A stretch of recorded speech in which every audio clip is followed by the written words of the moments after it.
Good evening, everyone. We're glad to see you all engaged in conversations. Welcome to the workshop meeting of the Teaneck Board of Education. We'd like to open the meeting by saluting the flag.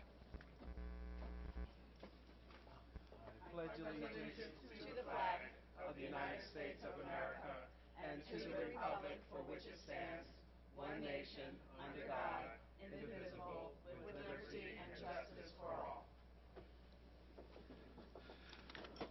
I hereby call to order the workshop meeting of the Teaneck Board of Education held on Wednesday, April 1st, 2015, in the Eugene Field Administration Building, Margaret Angeli Staff Development Room. Adequate notice for this meeting has been sent to the record, the Suburbanite file with the Municipal Clerk of the Township of Teaneck. Oh, what did I say? Oh, I'm sorry. We're in a different place. We're in the Sher Miller Porter Student Center. I'm really reading my script here. Adequate notice of this meeting has been sent to the record, the Suburbanite file with the Municipal Clerk of the Township of Teaneck, and posted inside the Teaneck Board of Education on 1 Marison Street on Friday, March 27, 2015. Roll call, please. Dr. Duguid? Here. Dr. Gruber? Here. Mrs. Rappaport? Here. Mrs. Rice? Here. Mr. Rodriguez? Here. Mr. Rose? Here. Dr. Walzer? Here. Mrs. Williams? Here. Ms. Worrell? Here. I suggest a quorum, Mr. President. Thank you. We'll affirm our goals. Goal number 1, students attending the Teaneck Public Schools will acquire the skills, knowledge, and understanding to be successful in the 21st century. Goal number 2, teachers and administrators in the Teaneck Public Schools will acquire the skills, knowledge, and understanding necessary to support student achievement. Goal number 3, the environment in the Teaneck Public Schools will be safe and respectful, with students and adults appreciative of the unique contributions of members of the community. Goal number 4, the Teaneck Public Schools will communicate effectively with parents and with the community. Goal number 5, the Teaneck Public Schools will provide funding for goals 1 through 4 and sustain school facilities while respecting community resources. We'll turn the meeting over now to our Superintendent, Barbara Pinsack.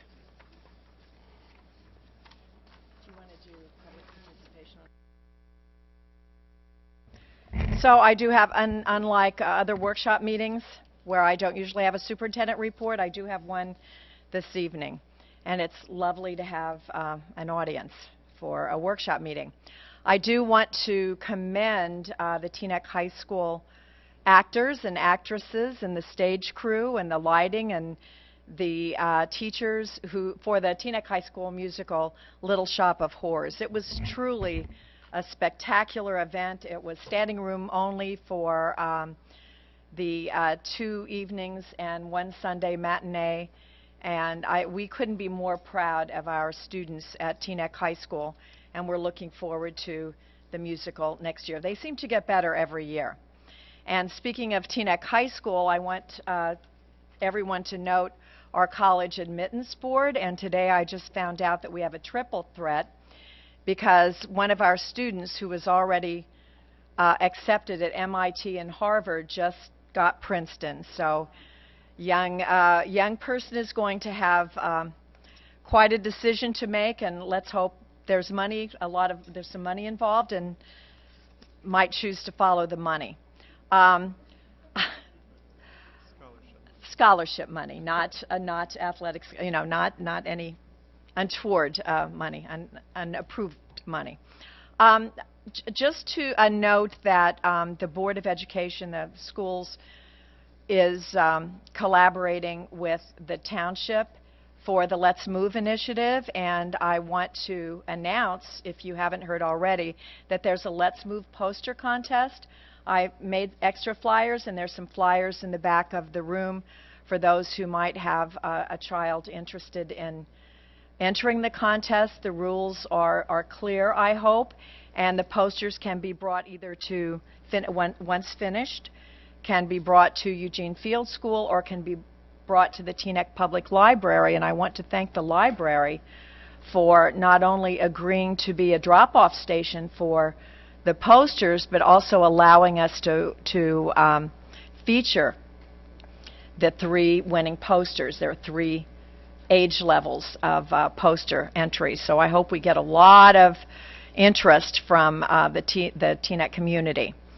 So I want to do an update because I received a letter after our last board meeting. I know that some of you have heard us talk about the proposed charter expansion. The Teaneck Community Charter School made a proposal to Commissioner Hespy to extend the charter enrollment.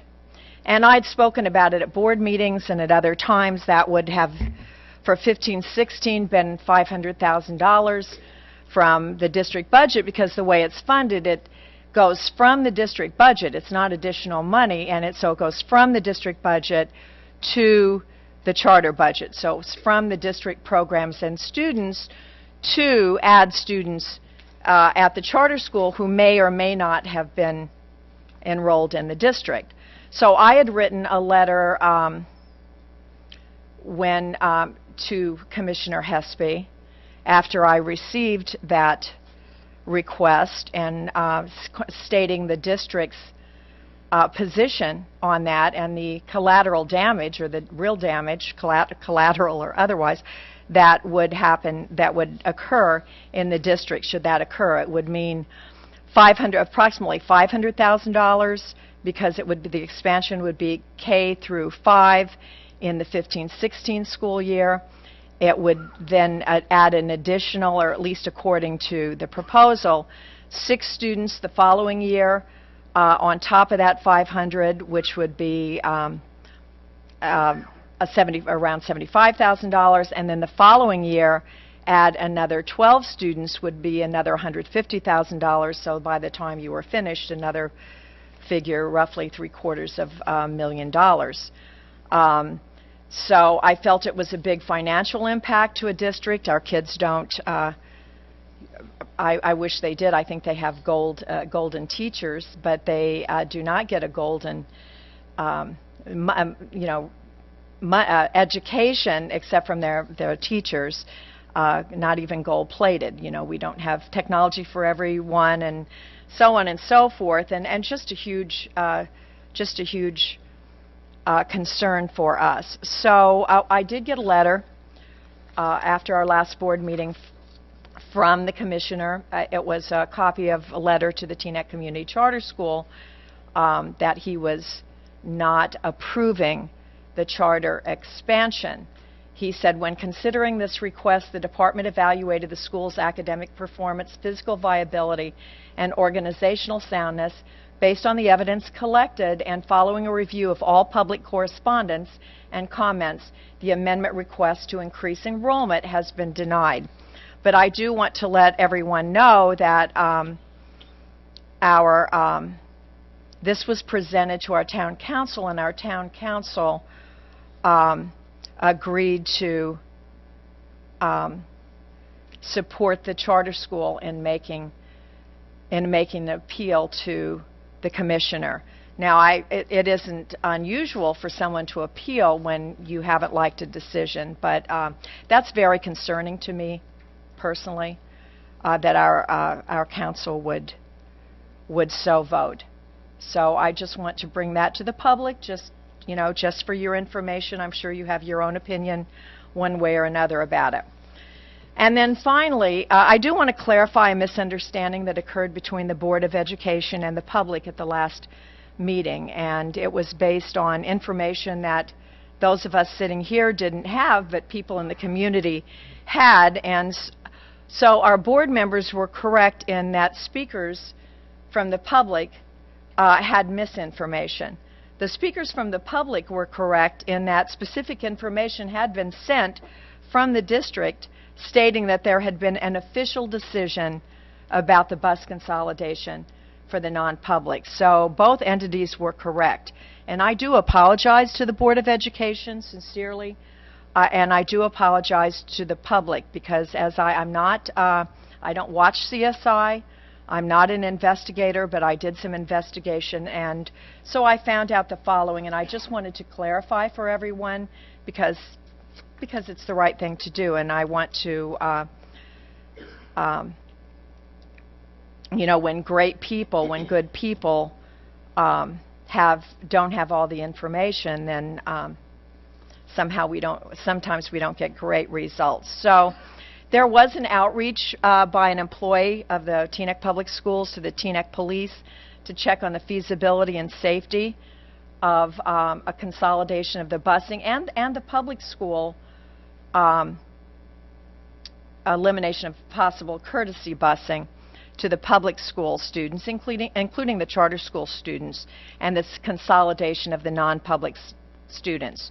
And that's a normal operating procedure. We do that. During budget time, we look at a variety of things that are line items in the budget.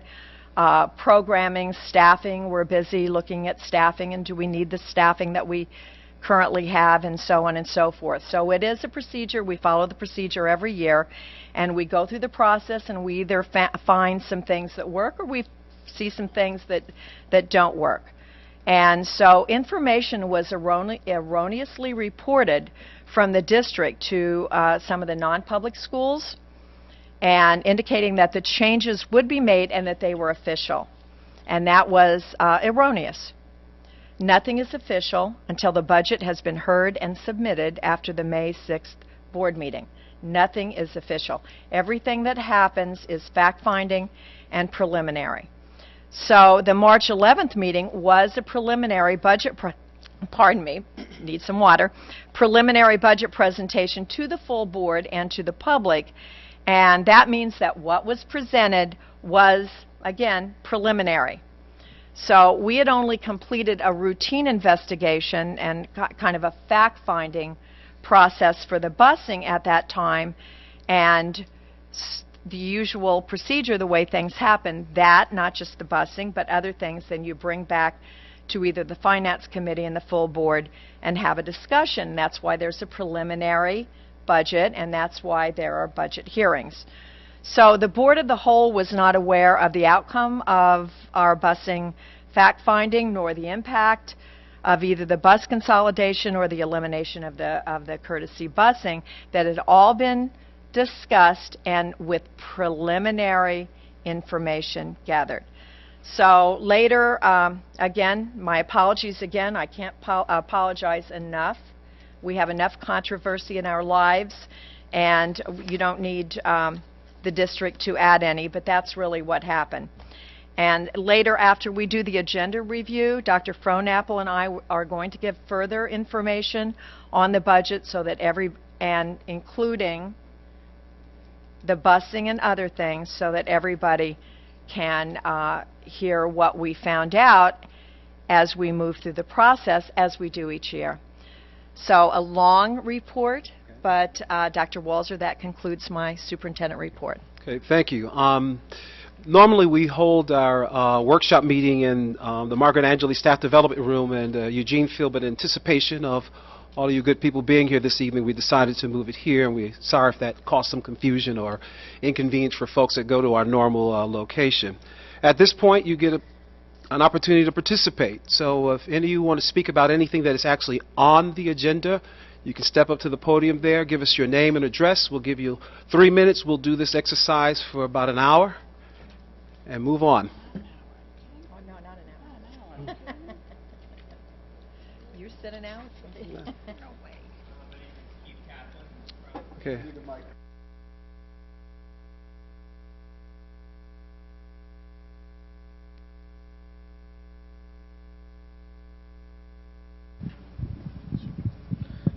Testing. Okay.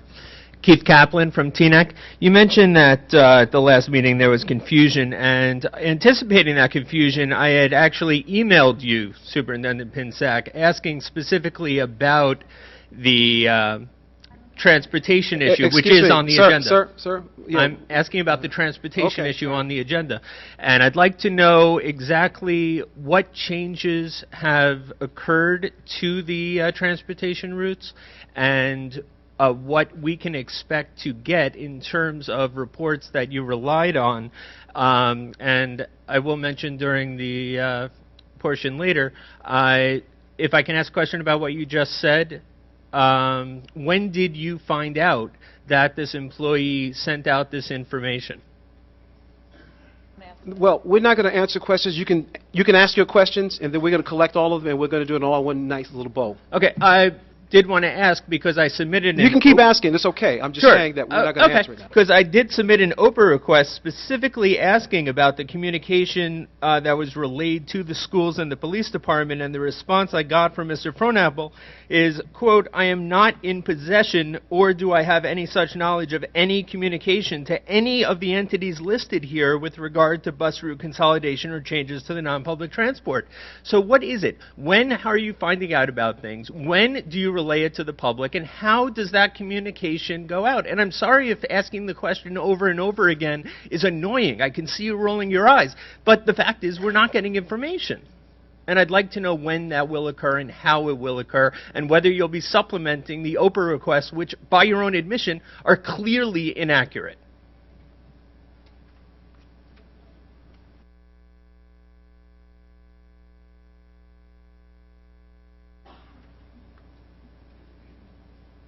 Anyone else? Hello, good evening. My name is Greg Berman. Live on Northumberland Road here in Teaneck. I just want to share with you, I was actually given a chance to speak last month when we had this board meeting. I did not realize, but apparently a lot of people watch these meetings on the local TV channel.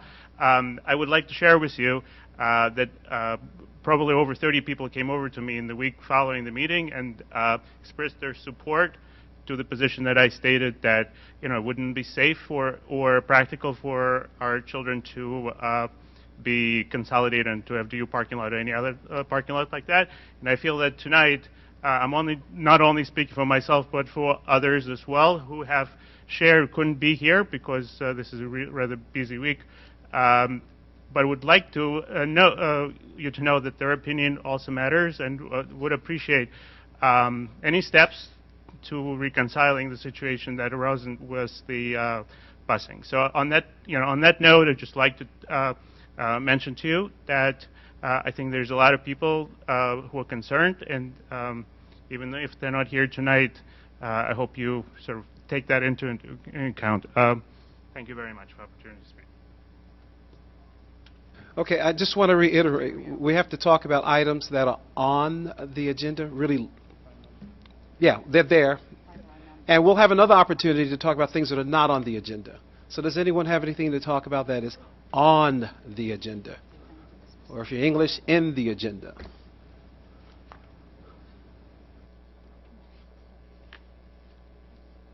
Going once. Okay. Good evening. My name is Marta Les, and I live at Pembroke Street. And I'm here to talk about the paraprofessionals. I couldn't get an agenda, so I don't know if it's there, and I was here in the last meeting and couldn't It's not speak on the about it. agenda.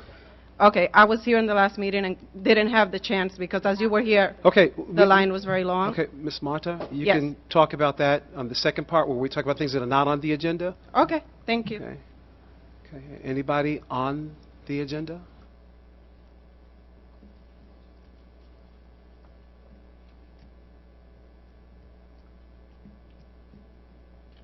Okay.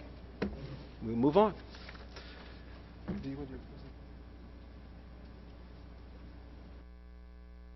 So we're going to review the agenda at this point. So page number 2 and 3.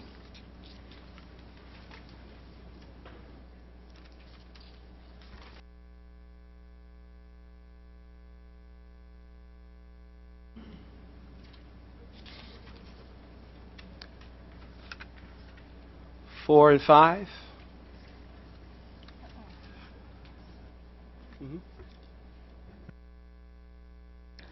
Just on page 4, item number 86.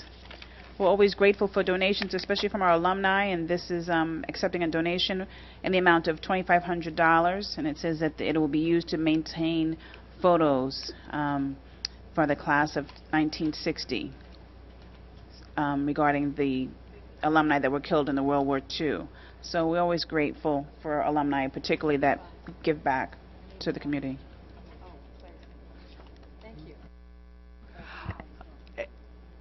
Yeah, Barbara, can you give us a little more information on item 85? What is the Bergen Pack Arts Access Program? I can't, and I can't, but I will for the public meeting. Meaning I don't know, and I will.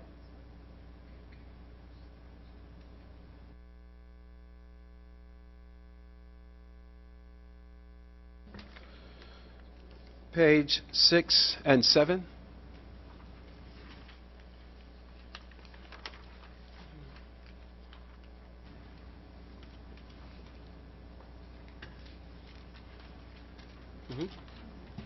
On item number 6, could we have a little further elaboration on item number 138 regarding the Essex Regional Educational Services, and Transportation Services? On which item? 138. And actually, there's a couple that involve transportation. I see. Yeah, all of, if the red light's on, I'm on? Okay. All of these are transportations, services for next school year.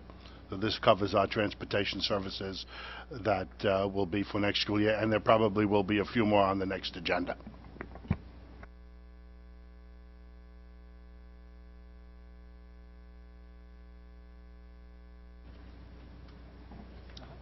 So Dennis, in addition to the ones that are going to be in the next few, these are all efforts for, in terms of consolidation, cost savings by working with like our Englewood Public Schools, Hackensack Public Schools, consolidating bus routes as cost savings, correct? Yes, they are.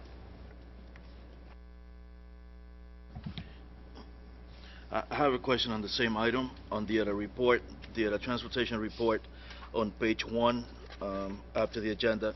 It says increase percentage. Is that in reference to the number of pupils, cost, or per diem?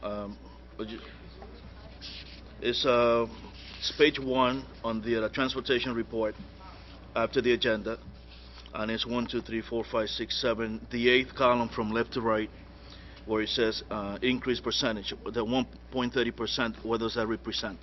Cost, number of students, per diem, I don't understand.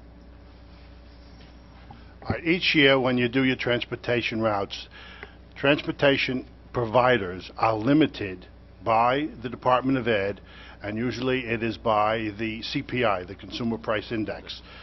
For next year, the index was 1.34%, so that you could not accept transportation increases for companies that you're doing business with more of an increase than the 1.34%. Hence, we have some at the 1.3. We might even have some renewals that will be flat. And as we did with other busing, which I will explain in a little bit, we actually did even better next year by bidding some routes directly. That's how they do it every year. Thank you.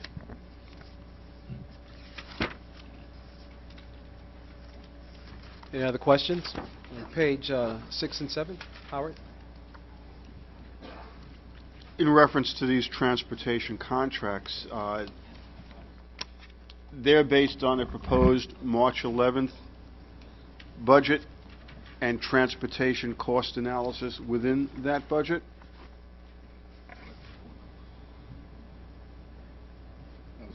Some of the routes came in. The bids came in on the 16th of March, so this was after the budget presentation. But we still have to bid the routes regardless. Usually the routes don't come in until mid-May. We were lucky this year to get some of them back early, and some of them came in on March 16th. Perhaps I'm not posing the question correctly. These routes include then that we're considering accepting on the 6th are in conjunction with the proposed changes in terms of the busing situation in general. Some of it is, and some of it isn't, because we still have more routes that we're waiting to come in and that will be presented to the board at a future time. Because most of the time you get the routes after the budget's been done in May, because they come in usually mid-May. So we got some of the routes early. Either way, you have to do transportation, so it's just approving those routes.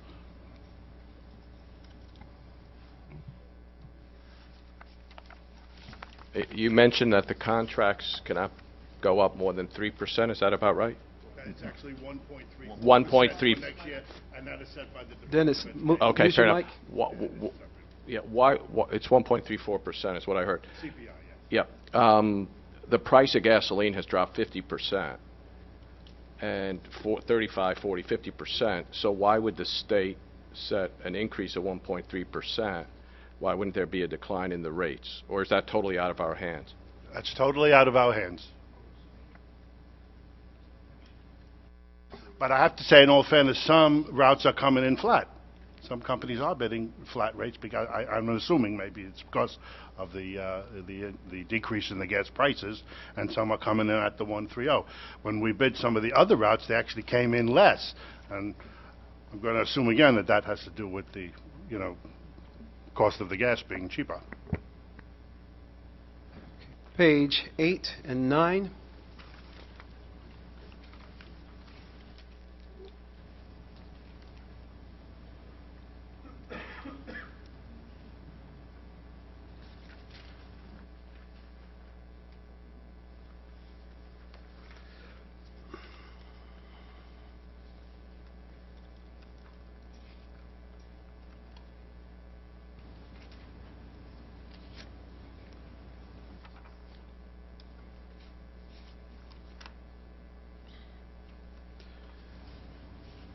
We're good. Page 10 and 11. May I explain 233? Yes, I'd like to explain to the board and public item 233 and personnel. It's on page 10. With the departure of our supervisor of guidance and counseling, we did interview and find an interim supervisor. It's Mr. Orsini. He has worked with us before. He was interim assistant principal at the high school before. I think that you have some other data on him in your packet. So he would start the week of the 20th of April 20th to help us with the guidance and counseling for the remainder of the year, and he is going to take the assessment for the Danielson model so he can help us with our observations and evaluations of staff as well. Two things. Barbara, I didn't see any additional or supplemental information on Mr. Orsini in our packet. And the other thing is, my other item is, are we on page 11 yet? Okay. Item 237. It's not about I don't want to ask about the specific person, but do we require our substitutes to have teaching certificates? We do, unless this is we don't have to, but we do. They certainly, to be a substitute, have to have X number of hours and go through all the procedures of everyone else. To my knowledge, we don't have a substitute who doesn't have a teaching certification. The only time that we might make an exception is if it's in a science or math area where we really can't locate a substitute with teaching certification, and we then vet the individual another way.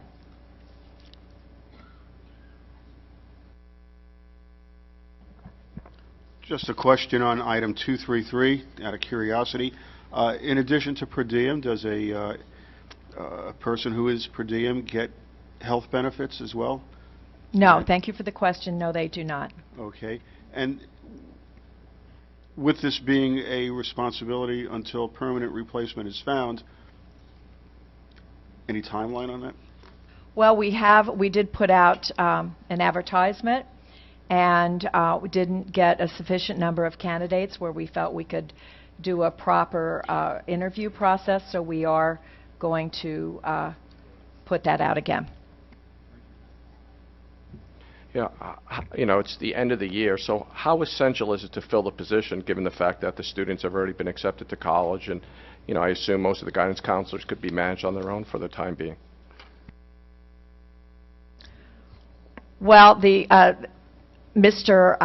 our current person had a caseload of students, so we've had to move the caseload of students to the guidance counselors, thinking that it's better to move an additional caseload to the guidance counselors because the guidance counselors are known to the students. We have evaluations and observations. We have scheduling to do. We have a middle school, high school position, the director of guidance. So it's essential that we need someone for the rest of the year. Anyone else?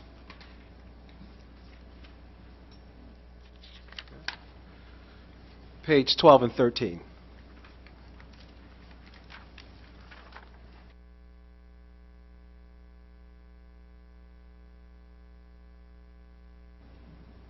I just want to thank Cindy Balsam. Again, item 240, personnel, for volunteering to serve as club advisor for a dance ensemble.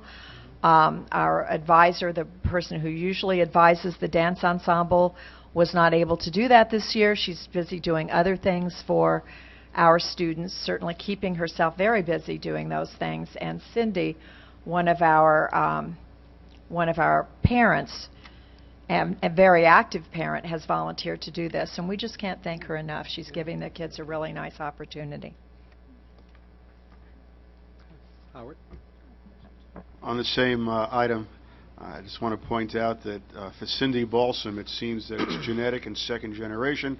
I've worked with her father, also a very involved person in community service, so it's a family thing. Item number 242 as well as 246. I'm very pleased to see that we're able to offer our students Orton Gilliam. I'm a real fan of the Orton Gilliam program in terms of literacy and support, but I think it also supports the fact that it would be great if we could have our own in-house tutorial program where it enables our teachers to really benefit more students by having our own program, and as part of the practicum that the students could receive that. So as we see these more and more on our agenda, I think it pushes the need for having those classes for the students. I think you're right, and I think we're going to have possibly to review other ways to do it. We've been fortunate in the last several years, and I know you know this because you helped point us in the right direction, but we've been fortunate in that our students, our teachers who were taking Orton Gillingham classes at FDU could then, since there were so many people taking those classes, we could offer the free tutoring at a number of our schools for the students because it was part of the student practicum. But we didn't have the number of, this year, the number of district teachers taking those courses. Some of them were in their last year, and so there isn't a practicum because they're complete. It's a rather, as you know, it's a rigorous bit of coursework. Any other questions?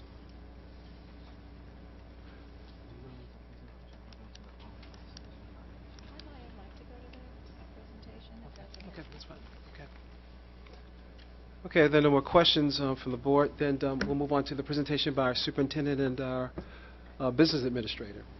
Okay, so I just have a few slides, as I said earlier, that were prepared as by request from the Finance Committee, just in terms of information, and then Dr. Frohnapple has a further presentation on the budget. And Mr. Kaplan, I haven't forgotten the question that you asked me, and I do intend to answer that for you and for everyone before you leave this evening.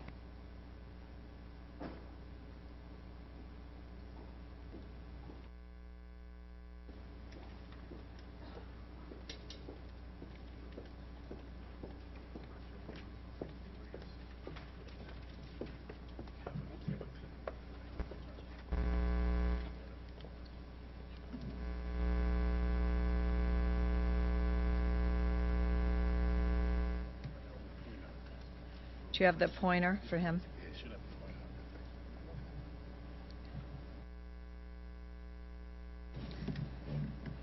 Okay, mine is short and simple and informational, essentially just in general terms, because the Finance Committee and the Board had asked questions about state aid over the last 6 years. You know, we refer to the 9, 10, 10, 11 school year as the year that state aid started to decrease for the public schools and a big budget situation. So that in 10, 11, you can see, and I'm not going to read all of these for you because I know you're perfectly capable of reading for yourselves, but we were given or were told that this district would receive that amount of money, $7,618,000 in state aid, and that year,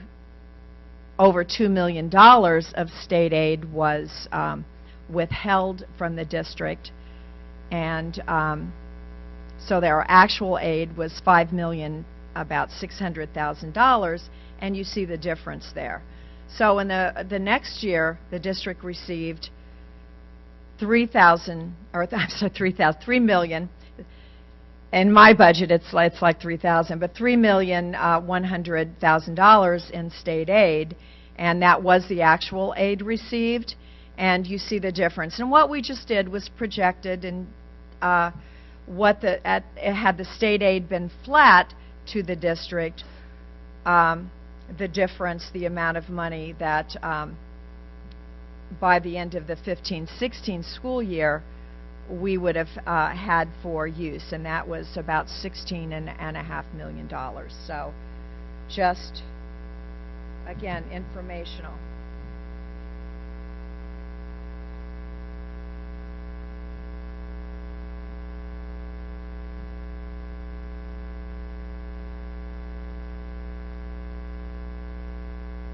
Okay, the amount of money, I was asked the amount of money that we had for bank cap, what we used and what we didn't use. So, thank you. Sorry. My teacher voice doesn't work in this room. So the bank cap, the amount of cap that could have been used, that's the amount, that's, you know, as you know, there's a 2% cap on the budgets. The board did vote to take the cap. In 11-12, there was $1,500,000, and that was the amount that was banked, not used, and that was in 2012-13 school year. You see the amount that was available and banked in the 2012-13 school year. In 14-15, the amount from the 11-12 school year expired and is no longer usable, and then the bottom line there for 15-16 is the amount that is available for use. Okay, I've been asked the cost of special education in the district. These are the figures. We spend about $12.5 million on program expenditures, almost $11 million on salaries, $1,700,000 on benefits, and total expenditures, and this was for the 14-15 school year, was over $25 million. That's about 27% of the school year, percent of the budget for the 14-15 school year. Who is able to take advantage of special education? Well, students who are enrolled in the district, and we serve, you know, the students in a variety of placements, including outside placements. Okay, and I've been asked what the charter school expenditures were by fiscal year. And so this next slide shows that. And just as an explanation, and as a reason that we had some surplus in prior years, because when you have a proposed charter and the charter has been approved, you do have to budget for that amount. You do have to budget a certain amount of money. So in the charter high school for environmental and civic studies was approved, but it didn't open in the 10-11 school year. We had budgeted almost $2 million for that, and that did not open, so we had that in surplus. The Shalom Academy Charter School did not open in 11-12, and again, we had to budget for that money, and so that explains some of the surplus that we had in the following year. And again, as I spoke about earlier, the community charter school was not given approval for expansion, and we had not budgeted for that, but we were ready to try to make some shifts and arrange and budget for that if that expansion had been approved. So I have been asked some of the program and staff reductions that we've made since 9-10, and because of the 9-10 school year and the 11-12 or the 10-11 budget. So this is a high level. It certainly doesn't account for everything, but freshman sports, our film video production program at Teaneck High School, the auto mechanics program at Teaneck High School, an assistant superintendent for human resource management, director of professional development, testing, and supervisor of fine and performing arts. That was one position. Supervisor of science, supervisor of business and practical arts, supervisor of technology, kindergarten paraprofessionals and classroom, they were classroom paraprofessionals, 3 library media center specialists, and 2 were added back since that time, elementary world language specialists, reduction in some pre-K classes to half-day pre-K, elimination of Mandarin language at Teaneck High School, and we've had an increase in kindergarten class size and an increase in the 1 through 12 class sizes with staff reductions accordingly. So there were a number of staff positions as well.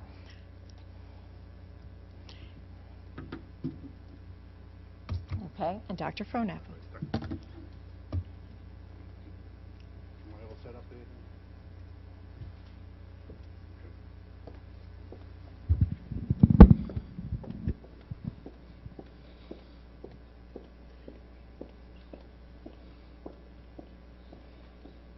Oh, I actually did that by myself. Now I just need to get where I have the screen fully, and I'm going to use this little thingamajig here. Now, our budget discussion here tonight is just going to involve 2 particular areas. As a result of the preliminary budget being adopted back on March 11th, there were a lot of concerns expressed by the community about the busing, whether it be public or non-public. So this discussion is going to center on those 2 activities as part of the budget tonight.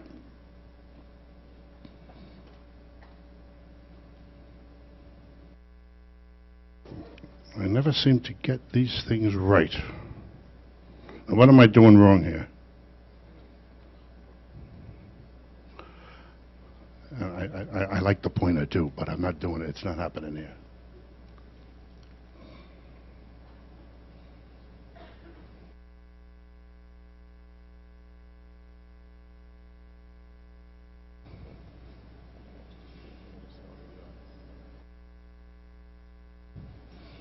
Do I have to do it from there, or? Okay. So I do it where? Just from here? Right here? Okay. All right. We did have this slide on the presentation, which just expresses the revenues that we anticipate next school year. And we did the pie chart. As you can see, that a little bit better than 90% comes, of course, from your local tax levy.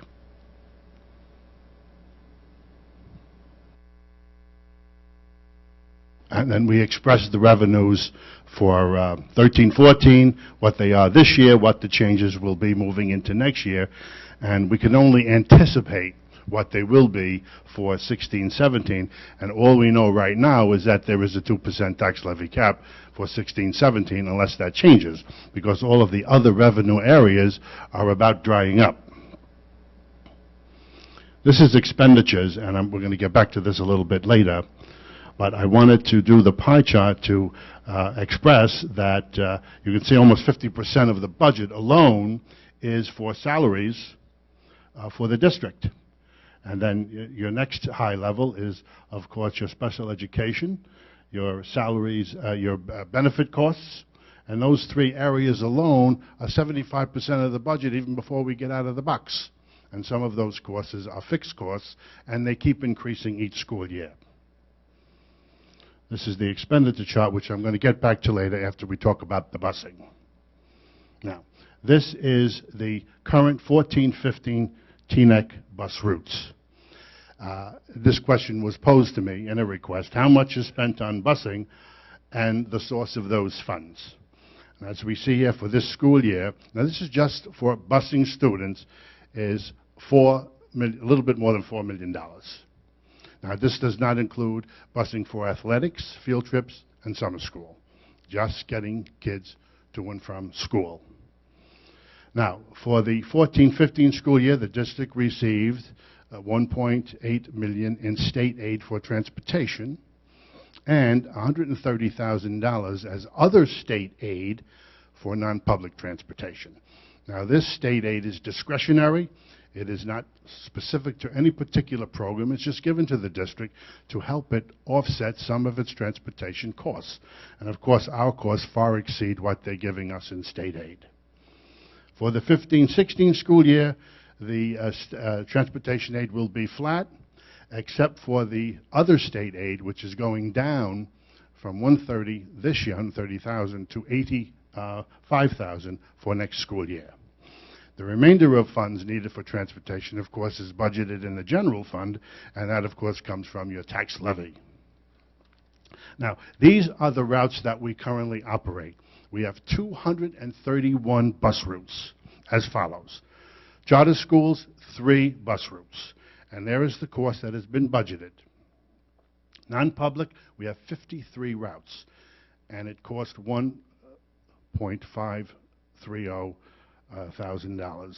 Now, we had a slide on the that we presented as part of the presentation back on the 11th, and there was a number there that was incorrect. It was like $3 million, and that was my error. It was reported incorrectly, and it wasn't done for any purpose. I just had the wrong number there. So we corrected that in the presentation moving forward. Now, these are just for the 53 private school routes. Now, that doesn't include aid in lieu for students who don't get the transportation. They get an aid in lieu payment, and again, the State Department of Ed sets a rate each year, and it has been $884 per student. So we have some $380,000 budgeted for that. So the entire non-public transportation budget is about $1.9 million. Now, we have 19 public school routes at a cost of $511,000. Now, this includes the 11 courtesy routes at the 1.4. Now, busing is provided if you live more than 2 miles. For elementary school, you're entitled to busing. For high school, 2.5. They have a policy here at 1.4. So I wanted to extrapolate that. We have vocational school 3 bus routes with a cost of $96,000. We have special education in district 32 routes, and that costs $269,000 and change. And we have 121 special education out of district routes at a cost of a little more than $800,000. Altogether, 231 bus routes, cost $3.3 million. In addition, the district supports 390 aid in lieu students at $884 per student, $344,000. Now, there's a difference between projected, which means beginning of the school year, and final end of the school year, because you have students coming in and out of the district, eligibility changes, So most of the time, what you start out with, you don't finish up with. It costs you more. Sometimes less. Most of the time, it winds up costing you a little bit more. Now, here's the non-public routes. We have 52 now, bus routes that contain a total of 513 stops. Each route has a different number of stops. Some range just one stop, some up to 17 stops. And they provide transportation for 2,077 students to 15 private schools. Cost $1.530. In addition, we have budgeted $380,000 for the aid in lieu students at $884 each. Now, the aid in lieu population often changes during the course of the year because you have increase, decrease as a result of eligibility. Now, the proposed budget that was passed by the board includes a reduction in the number of non-public bus routes, which translates into eliminating 4 buses, producing an estimated savings based on current year cost of $116,457.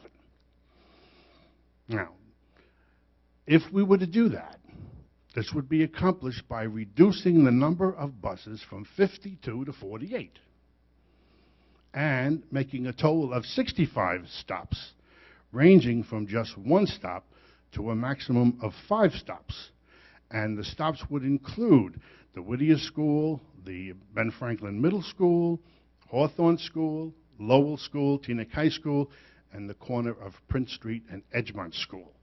Now, these stops would accommodate, next year, 2,167 students, with the following number of students having to pick up the bus at one of these 6 locations.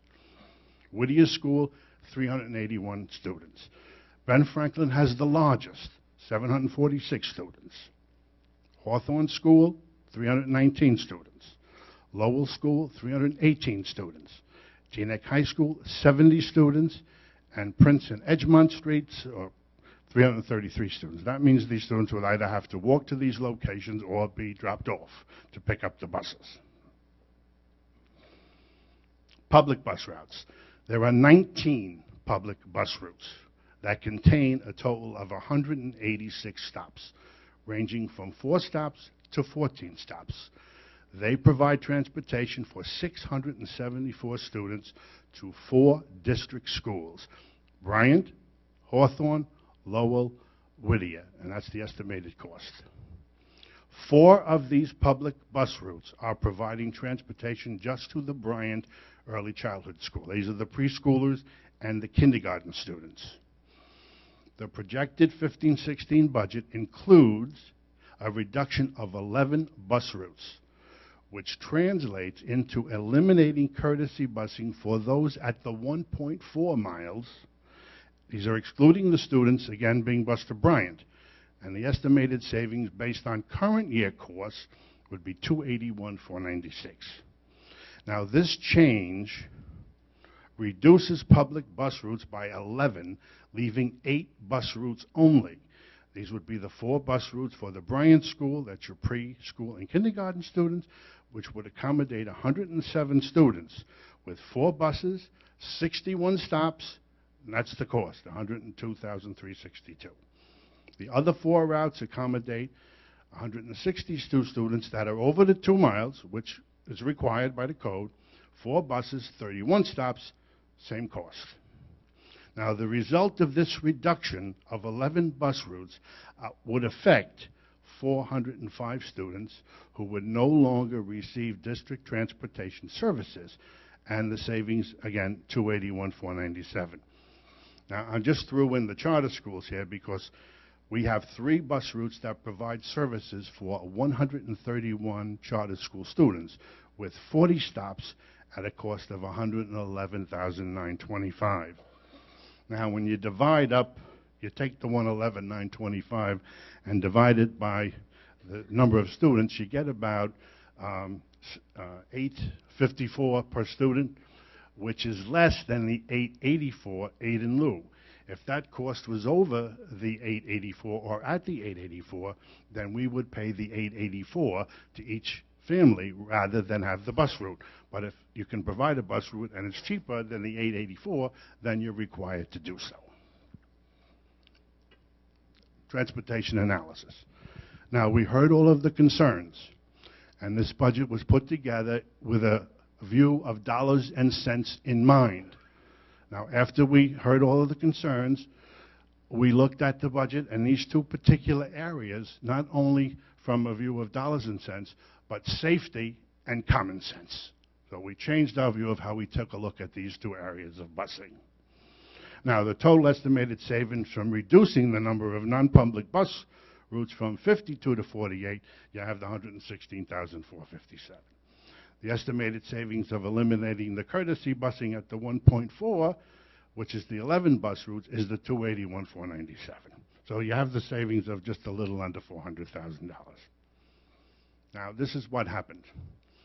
Usually you don't get the bids, as I said earlier, until usually mid-May after your budget is struck. But when I got here, we sent out some bids. Rather than go through one of the jointure commissions or one of the other services, we bid them personally, the non-public routes. And they happened to come in on March the 16th. So as a result of bidding the non-public transportation routes and receiving those bids on March 16th, expenditures were less for next year by an estimated $71,000. And that might have to do, again, with the, perhaps this company wanted to get the routes, or, again, they took into consideration the reduction in the cost of gas. However it was, we were surprised to learn that there was a $71,000 reduction. So now, taking the current cost of $1,530,000, the cost for next year now moves to $1,459,000. In addition, these non-public routes included a new stop, a new non-public school, which is included in this to another school called Berea School, which is going to transport 42 students. Now, those 42 students currently are receiving aid in lieu payments. Well, now that they take the bus route for next year, we don't have to pay the aid in lieu payments. So when you take those two savings, you got about $124,000, which negates the $116,457 with reducing the non-public routes altogether. And so we took then another look at the other transportation line items, and we started to estimate expenditures for next year. And putting together what information we have on some of the route renewals, some are coming in at the 1.34, some are coming in flat, some are coming in a little less. We realized that from what we presented in the budget, if we were to fund $55,371 more to the transportation budget than we originally have now, this would eliminate the need to reduce the non-public bus routes, and also we wouldn't have to eliminate the courtesy busing at 1.4 for next school year. Now, how did we get here? The bottom line, of course, is balancing revenues against appropriations in order to make the budget whole. Now, we've already taken these reductions to make the budget whole for next year. I've put the bottom two in red, eliminate the courtesy busing and reduce the non-public routes. This is what we are planning to restore. But if we restore that, then we have to find the money from someplace else to make the budget whole. Now, for us to keep courtesy busing and the non-public routes first, as a result of the bidding, the non-public transportation routes, expenditures were less by an estimated $71,000. We received a bid on a new non-public route, which is included in the cost for next year, which resulted in 42 students receiving district transportation services instead of receiving aid in lieu. With the estimated savings of $124,000, then we're able to maintain the current non-public busing. Second, as a result of further review of all transportation line items and estimating expenditures for next year, we need an additional $55,371 to fund the transportation budget, which would allow us to maintain the courtesy busing at the 1.4 miles for next school year. Now, the district has just bid twice for the replacement. I'm going to get off the busing for a bit, because we are replacing two roofs on the Bryant and Hawthorne schools. Now, in order to finance these projects, we had to finance the debt. Now, the first payment will be due next school year in the amount of $261,829. Now, that payment was not included in the budget that was approved by the board back on March 11th. Now, we have to put those funds back into the budget. So what we need is $317,200 to make the budget whole. That's putting this payment in and restoring the non-public and the courtesy at current levels. Here's what we did. So we were able to reduce expenditures in the general administration by an additional $95,000. Staff development areas, purchase services, taking a look at equipment that we would need to replace next year, and reducing supplies. Reduced costs in other employee benefits, we found an additional $23,200. And we reduced expenditures in the original capital outlay budget by $199,000. This would have been upgrades to voice data equipment that we can put off to another time, and the purchase of a new district vehicle. So we were able to find the $317,200, which allows us to fully fund the transportation and to also fund the lease payment for the roof replacement. Now, I didn't take the pictures, but we took pictures of the Benjamin Franklin Middle School. And I have 4 slides on it. And the reason we did this school is because it has the largest number of students that would have to walk to pick the bus up here or be dropped off. And it would be 11 buses. So 11 buses would have to be parked along this area, this stretch of area. And of course, they took the pictures when we had the snow on the ground. So this is in addition to the students who attend the Benjamin Franklin Middle School. And this is where they would have to be either walked to or be dropped off of. So we looked at a safety issue with having this amount of students, whether they walked or whether they were being dropped off with the cars and having kind of traffic jams and all, with more than 1,000 students between the non-public who would have to walk to this area. And we based that on students who live closest to those particular schools. That's why how it was determined. So we felt it was a safety issue more than anything else. And again, we looked at other areas, and we were fortunate enough to have savings in bidding the routes. So because of that, we were then able to take a look at the budget again in matters of, in terms of safety and common sense rather than just dollars and cents. Now, I do want to go back to the expenditure area to show you how we found the money and where we changed it. Now, this is not yet. Now, the bottom line budget has not changed, but I do need consensus on this to change how we're going to fund the budget. And we have it here in the area of the health benefits area where we were able to find $23,200. Now, the number in red was the number that we had in our presentation back on March 11th.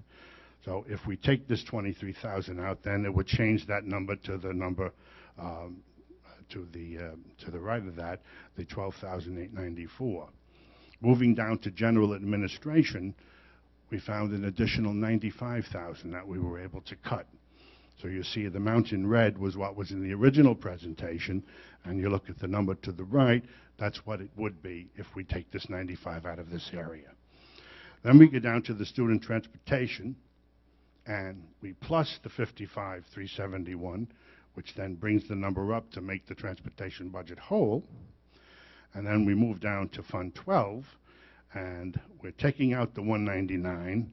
We're putting in the 261, which is the roof lease payment, and those changes there. So we're plussing 62,829 there. So between that and the 55, we get to the bottom line. So the bottom line budget doesn't change. So that's how we were able to do this. And again, we go back to the expenditures and we look at more than almost 50% is just salaries alone, and then you have your benefits at almost 14%.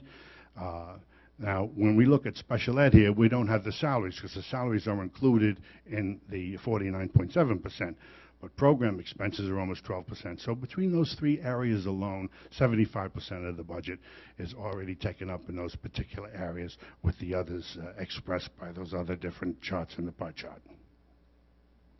So that's how we get to where we are. Dr. Frohnapple, thank you. I want to thank you, and I want to just clarify one thing, or maybe correct one thing.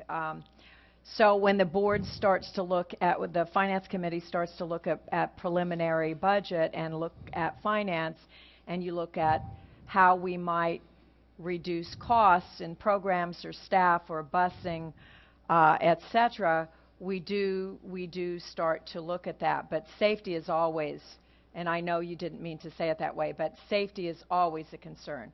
Safety Yes, always, and always if I didn't comes express first. that right, it Not was the money, safety. not money first. It And I wasn't know always. that's never what we. We look at the budget for say dollars and- and cents, but Right. when we expressed the concerns, we said, we do have a safety issue. Right. And we need to then look at the transportation. That's why we looked at those particular two areas to restore, and then we, of course, had to find the other areas where we could extrapolate from to make the budget whole, yeah. So- Which is why we go through the whole budget process that we do every year. And so this was presented for the first time to the board this evening, and the board will make a decision. Then, of course, Dr. Walzer, as to whether this goes back to Finance Committee for discussion and further discussion, or whether you'll have the discussion tonight at the board meeting, or just exactly how you'll do it. Well, for the board, does anybody in the board have any questions? David? Just a little bit confused, just clarity. So essentially, through a lower bid and through a reduction in the aid in lieu, you more or less cover the proposed cost savings. But at the same time, what you're still looking at is consolidation of buses to, I don't know, 4 or 5 different locations, or no? No, no. I'm getting confused. If we restore that, we don't need to do the changes in the current non-public. It will Fair stay enough. the same. So no So we consolidation. hadn't bid, we didn't have, the bids hadn't been returned from the, Dr. Frohnapple, when he got here, bid some of the bus routes early. But the bids hadn't been returned when we had our last board meeting. So, and we're not saying anything is because it's a board decision. But this is what we're saying we could do. So just so for clarity, so the proposal or the administration, what they're saying is that there may not be a need. It's up to the Finance Committee or the board, whoever, but It's up to the board. it's up to the board. Okay, fair enough. So the bottom line is that there were sufficient savings to cover the benefit of consolidation, and also in terms of courtesy busing, that if an incremental $55,000 needs to be found to restore that as well. I mean, is that the takeaway? That's correct, including the safety factor, once we had vetted the verbal discussion that an employee had with the Teaneck Police Department. Okay. And then we heard, yeah. Okay. I have a couple other questions and comments. You know, and again, it's, I assume later tonight, or maybe not, you know, we have a broader discussion on other elements of the budget. I don't know what's planned. Go for it? Okay, fair enough. And again, it may be because I'm getting old, but did I see the state budget number at 6.4 million? Or is it still 5 million in your presentation? As far as the state aid, Yeah, because I thought I caught 6.4, but I could be wrong. It's still flat at 5. it's 5,266,235 this year, the same for next year. Fair enough. You know, and then, you know, just in terms in general on the topic of busing, you know, there is busing applied to athletics. You know, there's busing applied to other areas as well. It's roughly, again, memory, you know, $350,000. I've raised a concern with football in the past in terms of the potential for bodily harm. Is there a total cost, and I've asked for this, what's the total cost of football in terms of transportation, insurance, coaching, and everything else, equipment, and all that other stuff? Do we have a number? Now, I know there was a whole slide that was provided to the board by my predecessor before he retired, which gave out every sport, the cost of the coaches, the cost of the transportation, and certainly, Dr. Ruba, I can resend that to you tomorrow, and it's a breakdown of every sport in the district with all the costs extrapolated. Okay, no, fair enough. And then I guess this is, you know, maybe for next week. It's a question of clarity, you know, and if we could have just one slide explaining what's going on. But according to my calculations, right, you know, we got hit up with the budget fund balance of about $2.3 million. Part of that is being offset by the breakage of 600,000 or so, and then we have another 500,000 that was budgeted, for the charter school, which is not going to occur. So we're not. Oh, you got a letter? Didn't you get a letter? We got a letter, but there's an appeal. Oh, there's an appeal. We got a letter, but there's an appeal. But we're assuming we haven't budgeted for it. So You do it's or not, don't? we did not budget You did not? for Okay, it. fair enough. So assuming that, so we're down $1,000,001, right? Year over year, and then according to my calculations, and here's the real concern: is the salaries and benefits and the contracts we just signed, because we have labor costs going up about net of increase about 1.7%, and then we have this healthcare benefit balloon, which is another incremental 1.6%. And so essentially the 3.2% that we're short purely relates to salaries and benefits. And then so the question is, and this is really the fundamental question, and I throw it out to the TTEA and others as well, is it sounds like we're just facing a dilemma here in terms of, I don't believe that the Teaneck residents, should fund or continue to fund on a year-to-year basis the large raises for already well-compensated employees in terms of salaries and benefits. And the question is, we're talking about outsourcing paraprofessionals, we're talking about outsourcing nurses, we talk about RIF of administration, we talk about instructional folks that may have to leave. And is the fundamental question for the board, this is purely a resource allocation decision, to say because of the contracts that we're tied to, we have to give X amount of dollars, but we can't afford that, and the net result is we have to make reductions in force or outsource. Where's the question in there? No, it's just a point. I just want to iterate, just emphasize that we just went through a whole negotiation process, and we may go through it again and again and again, and it's even going to get worse next year because the issue is we've deferred part of the contract payments into the following year because we won't have the money to do that.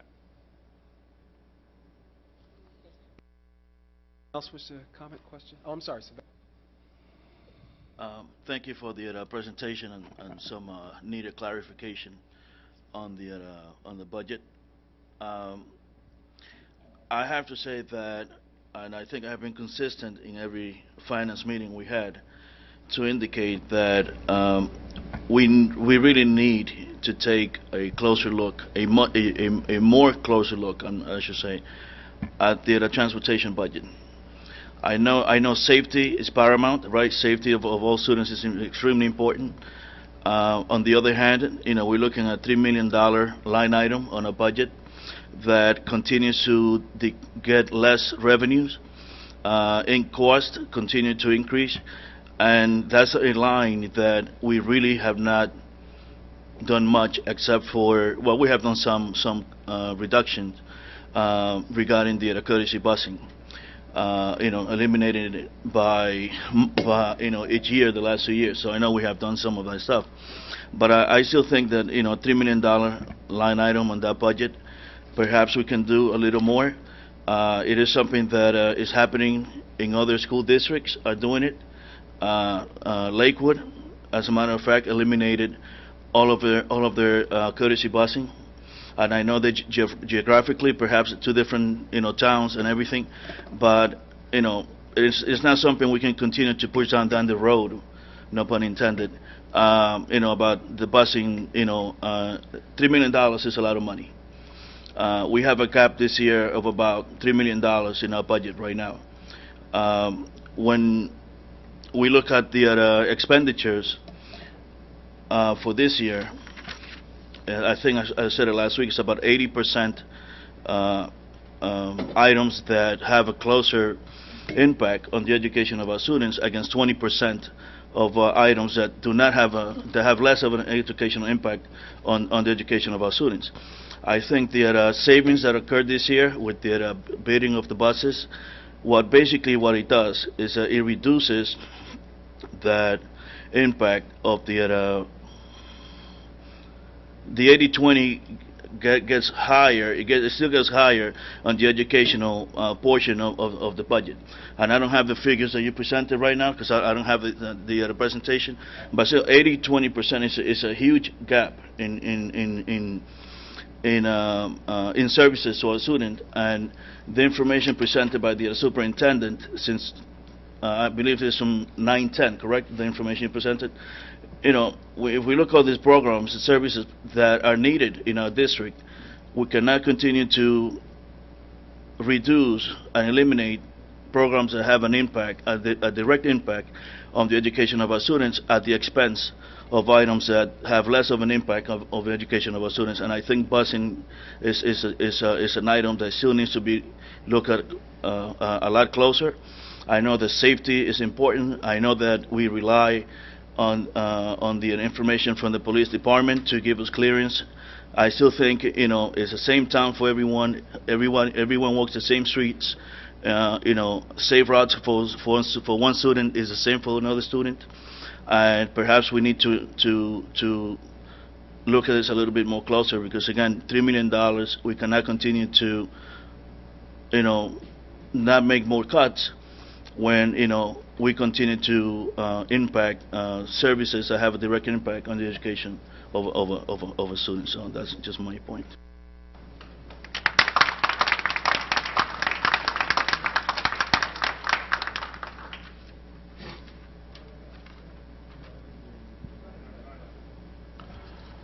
I acknowledge a lot of merit in what was just said by Mr. Rodriguez.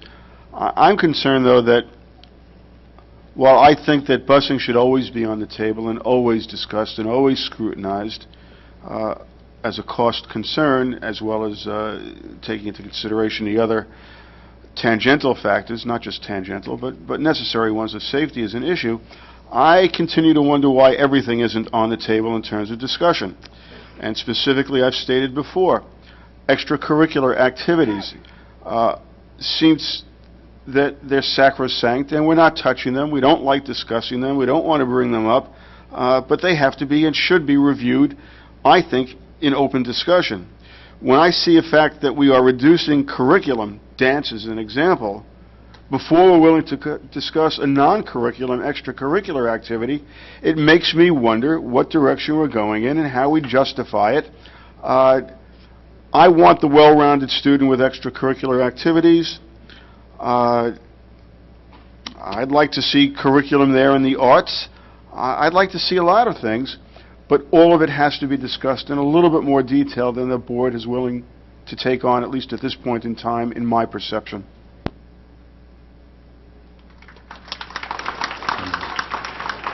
I'm not sorry. I'm not so sure that it's that the board is unwilling to take these on. This is a painful topic under the best of circumstances, and I'll say what's the elephant in the room here that people have been sort of ignoring. Can everybody hear me? All right. Oh, okay. This budget includes a 4.25% tax levy increase. And as I said, that's the elephant in the room that people don't want to talk about.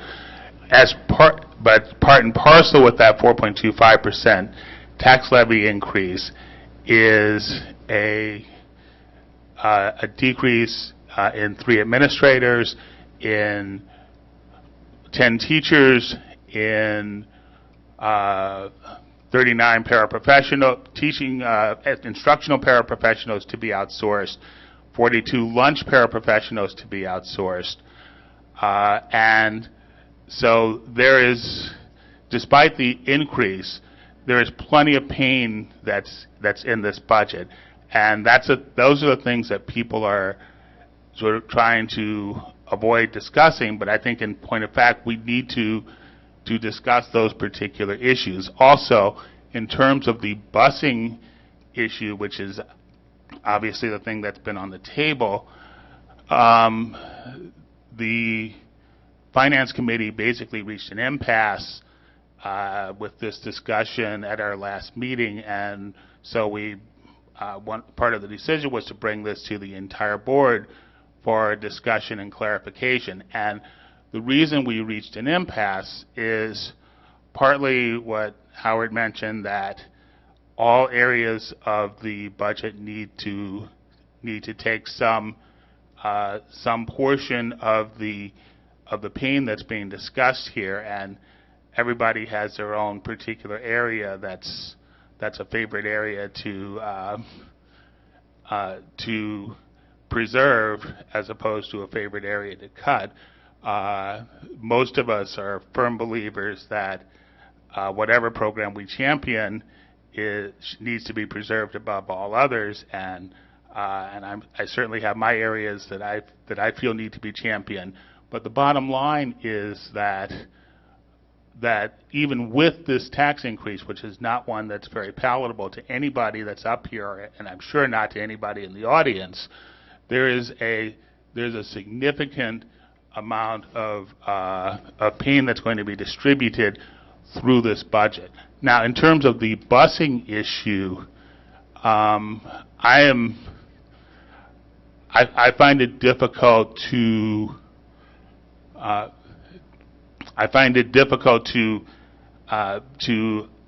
understand that how we can't come up with some kinds of reductions there. But having said that, my personal opinion about it is that the amount of pain that it would cause for the amount of money that we would get for the non-public school busing is just not worth it. And $110,000 or $116,000, and especially now that we've come up with those funds through the decreases in the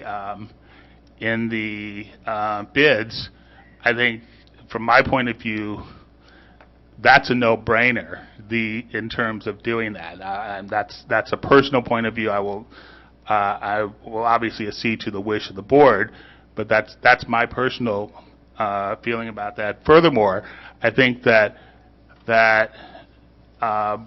whatever we do, if there's not input from the police department in terms of being able to guarantee the safety of those particular, of whatever actions we tend to take, we plan to take, that there's absolutely no point in going down that road. And I have major problems with beating my head against a brick wall. It hurts after a while, and I just don't feel like doing that anymore. The one thing I will say is that I completely agree with Sebastian that the busing issue is one that is going to need to be dealt with at some point or another. Exactly, but I think that dealing with that issue is going to require a concerted plan that is going to need to start in its development, not a month before the budget is due, but a year before the budget is due, with all the various stakeholders involved, including the parents that will be infected, and including the police department, in terms of guaranteeing that whatever plan we come up with, A, fulfills the needs to reduce the expenditures that we have, and B, fulfills the need to provide safe passage for our children to get to wherever it is they need to go. It may be that those things can't be reconciled, in which case we won't be able to cut any money from that, but I think that trying to do this at the last minute is a little insane. Now, one other thing that Howard mentioned, and then I'll shut up, and that is that I'm a sports nut. I will spend most of my day on any Sunday during the fall and winter watching NFL football, which happens to be a passion of mine. I've played most sports. I've certainly watched most sports. I suck at most of them, but that's a different issue. The bottom line, though, is that if I have to decide between an extracurricular activity versus maintaining an AP class for a group of students, that's a no-brainer for me, too. The extracurricular program is going to go. And because we are a school district, our job is to educate our students, and I understand that extracurriculars are an important part of the education of our students. But when push comes to shove and the rubber meets the road, it's far more important to me to maintain a classroom than it is to maintain a football team.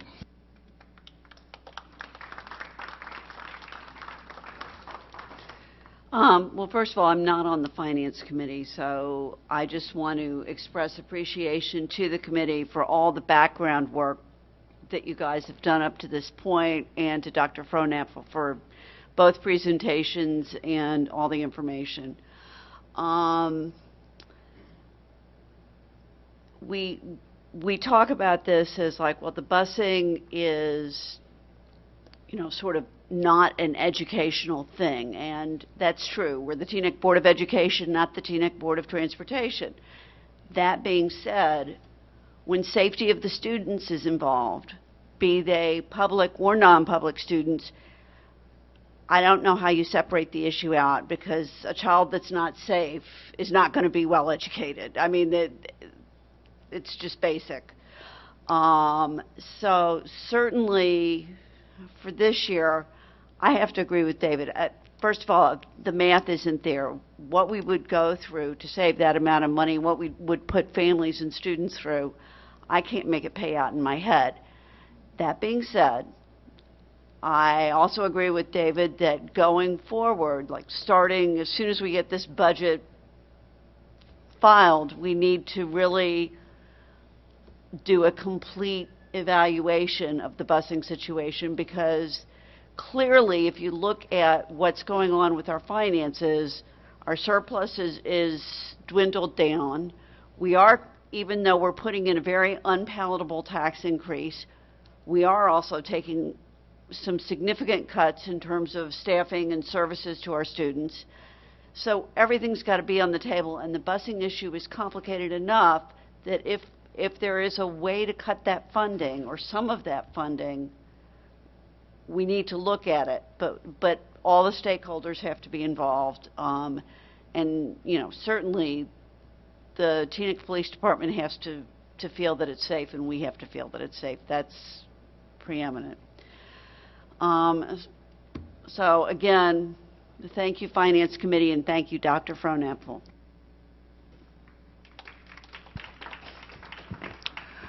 Well, I want to address a couple of things, but I have to go back to the safety issue. I'm glad Barbara clarified it.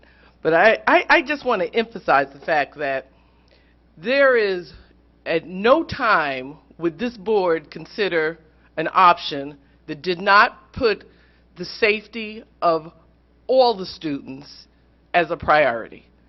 I want to repeat that. There's no time that we would have considered something that put our kids in jeopardy. So I want to say that anything that I've been presented with never had a safety issue attached to it. Now,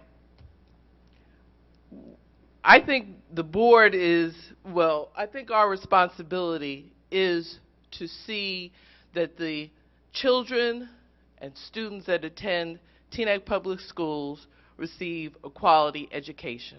Again, that is paramount.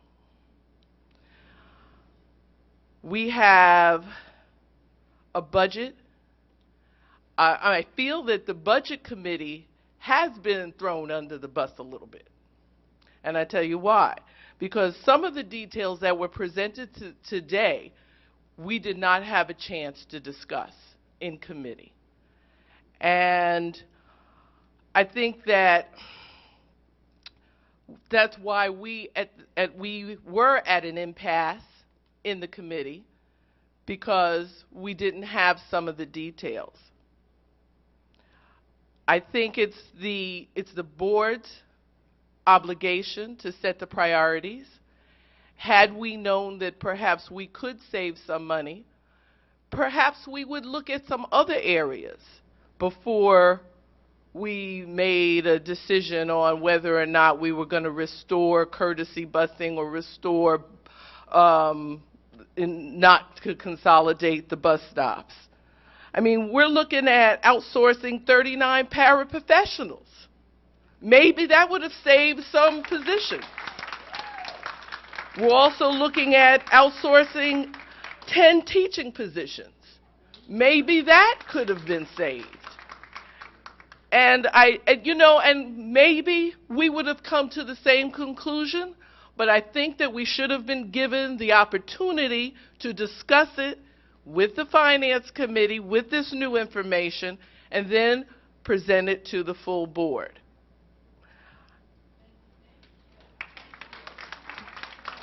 That's it for me.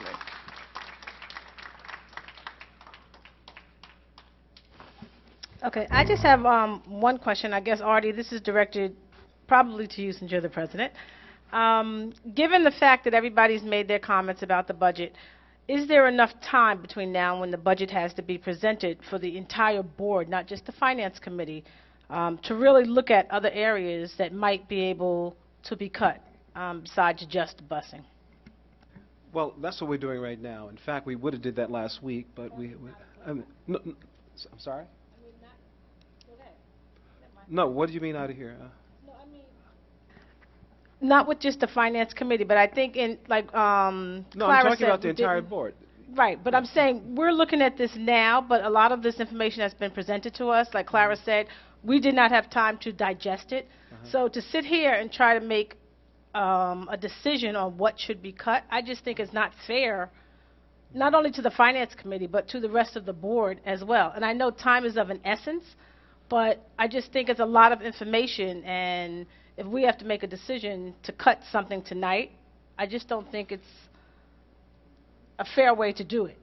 That's my... Okay, what I want to say to that is that we have as much time as we need until May 6th to decide to make those changes, and I don't know why people feel that you have to do it tonight. The one deadline that we did have to meet was we had to submit a preliminary budget, to the county superintendent. That's code, but we got till May to do all this stuff. In fact, what we used to do is that we used to actually have several months of these presentations. I don't think any of you were there. I don't recognize the faces, except for Amy, and all of those stuff, and then we pared it down because, we moved on to other things. We've also, I think what people are really neglecting here, I hear all these terms about throwing people under the bus. That metaphor is played out. We need to throw that under the bus. And this idea that the board is afraid to look at certain things in such a way, you're forgetting that we have a new BA who is learning our school district, a very complicated budget system, and our town is complicated. The heterogeneous of our population and all the challenges that we have is somewhat unique to Teaneck. And so I think that you're being unfair to yourselves, being ultra-critical. I think that our Finance Committee did an excellent job. They did their due diligence. They met many times, and they're struggling with difficult items. We're conflicted, and we should be, because we want everything, and trying to make a decision as to what thing we should remove is difficult because we know that somebody is going to have less. And we knew this was going to happen anyway. And, to David Gruber's point, when we settled our contract, we knew that this was happening. But to his point that he left out, is that it's great to think in theory that you can negotiate, indefinitely, but that is not, there's a diminishing return there too. We had been negotiating for 3.5 years. At some point you have to give up the ghost and move on to that next sort of step. But all of us have those challenges. So one, I think that we need to kind of keep our eyes on the prize. The key thing that we were talking about is the education, safety, sort of hand in hand of our children. We give the safety as a given, and we mean all our children, just not our public school teachers, but every child, even charter school children, even parochial school children, even children that don't even attend our schools, for me. So I think that we have enough time to do this deliberation. I think that the Finance Committee did what they were supposed to do. They list every possible item that we could cut, whether it was realistic or not. And I think that's what Dr. Fraunhofer was referring to, is that you just made a list. That what's possible, and he pointed out earlier that we really have very little flexibility, and then you start looking at those things that are impossible. I'll go back to the busing thing, and I just want to reiterate this point, that there's no way possible for us to do any kind of consolidation with busing without getting an affirmation from our police department. That ain't going to happen.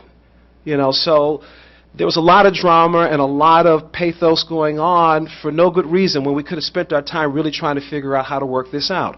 I want to come back to the point that Dr. Duguid had pointed out about dealing with the busing situation, that this is not just a Teaneck public school problem, but this is also a problem of our non-public schools to participate in this. In fact, some of you might remember that we actually went through a rather extensive process where we did a study on busing with Gus, the bus guy, I think Mr. Concavanagh, and we spent weeks looking at that, looking at Google Maps, and looking at different routes and see how could we do tiering, how we could do all kinds of stuff which require the cooperation of the principals of those non-public schools. So if people are really genuine in dealing with this issue, then they really need to step to the table and work with us, and we can start today, as far as I'm concerned, as David had mentioned, that, and work out a whole process so that, one, we can save some money for the school district, make sure that our children are safe, all of them, our non-public and public, and move on. But instead, we got a lot of posturing, a lot of name-calling, even amongst the board. But that's what happens when people are fearful, when the resources are less. Instead of turning towards each other for help and support, we turn against each other. And actually, that's counterintuitive. That's actually the thing that we really need to do more than anything else. So to answer your question in short, we do have time, and we're going to go through each of these sorts of things and try to squeak out. In fact, some of the information that we had today, we didn't have last week. And for those of you who are not familiar with school boards, we're compelled to have public meetings, and we give them twice a month. Now, what that means is that these other committees, we have about 8 other committees that are working like beavers, trying to come up with the best sort of plan, and we have a very limited amount of time to sort of present it here and then have the board sort of absorb all those sorts of things. We're not afraid to show you anything that you want to see. You don't have to do an Oprah. You can just ask us, and we'll give you that information. I mean, there's no reason for us to hide that. We're not making money from this. We don't have anything vested in it other than the welfare of the children in this community. So, did I answer your question? Yeah, kind of. Kind of? Okay. We no, have my more point, time. No, Yeah. but my point was, because we do operate in committees, Yeah.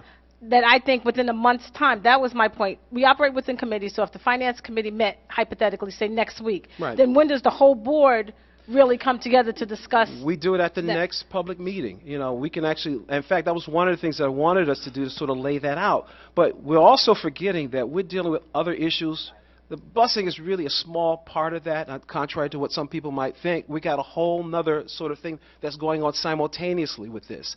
And I would tell you that when we used to do this, I think we should start sometime in December with these presentations. And every week we'd have a bunch of folks here, and each of them with an opposite issue about what they wanted to keep. And we would just watch that parade go by. Everybody would come out, no, don't touch my football. No, don't touch my theater. No, don't touch my dance. No, don't touch this. Don't touch that. And unfortunately, we're at the point where we are going to have to touch a lot of things, because unlike the federal government, and unlike the state of New Jersey, we're compelled by law to have a balanced budget. So the budget will be balanced one way or the other. And I'll just add one other point. To those of us who really don't like the idea of outsourcing, I'm not psyched about that. I'm not really happy about that at all, but the alternative is firing outright, because we have to have a balanced budget. And I think you saw some examples. Some of those things are not going to move. We have our business administrator, our superintendent, working really hard trying to make this thing work, and we're just on borrowed time, because that 2% cap is real. It is real. It's not a hypothetical, and it is impacting us as we move along. And I think he's given some examples of where, how we've been struggling, since at least 2010, but even before that, in trying to make this thing work. And so we're going to need all your people, good people out there. If you really want to help us, we're going to really need that, and we're going to need it in a real tangible sort of way. Yeah, David. Just a few comments following up. First off, just to support what Shelley is saying, I think next week it would be really helpful to just have a very transparent, simplistic budget process saying where we are in terms of budget, where do we have to go, and what are the different options. Because we've been spending an inordinate amount of time on busing for $100,000, whereas there are a lot bigger issues that really have to be sorted through. That sounds familiar. Is there echo in here? And so, the second thing is we need a longer-term financial plan. We've talked about this for years. I know, Bob, we pulled together a couple of things. This is going to be ugly in the next 2-3 years. And again, they're going to be cutbacks. And like I said, the problem is our salaries and benefits are just way out of whack. And as a healthcare guy, I could tell you healthcare costs are going up big time. They're up 11% this past year. You know, they're going to go up 15 next year. And they're actually zero cost constraints whatsoever.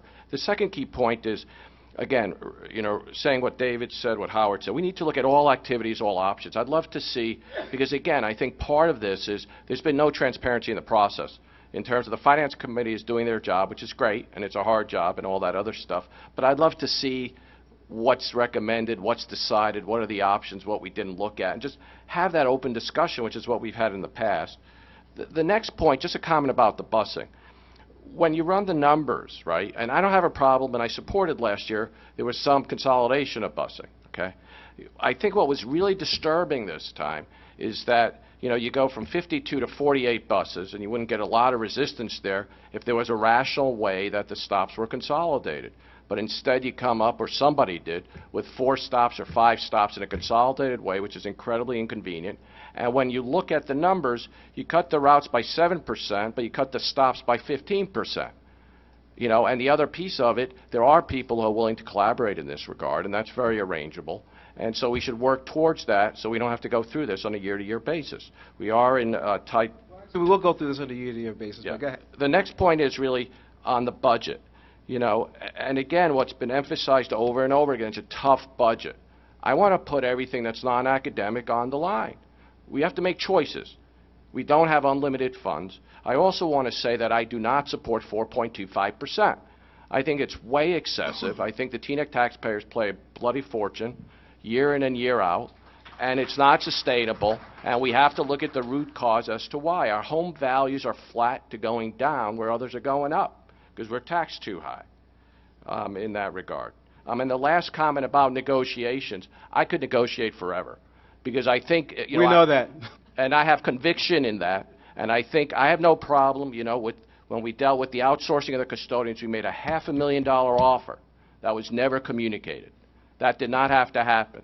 In terms of the TTEA, very generous, among the highest paid in the state with the benefits. So I could sit forever.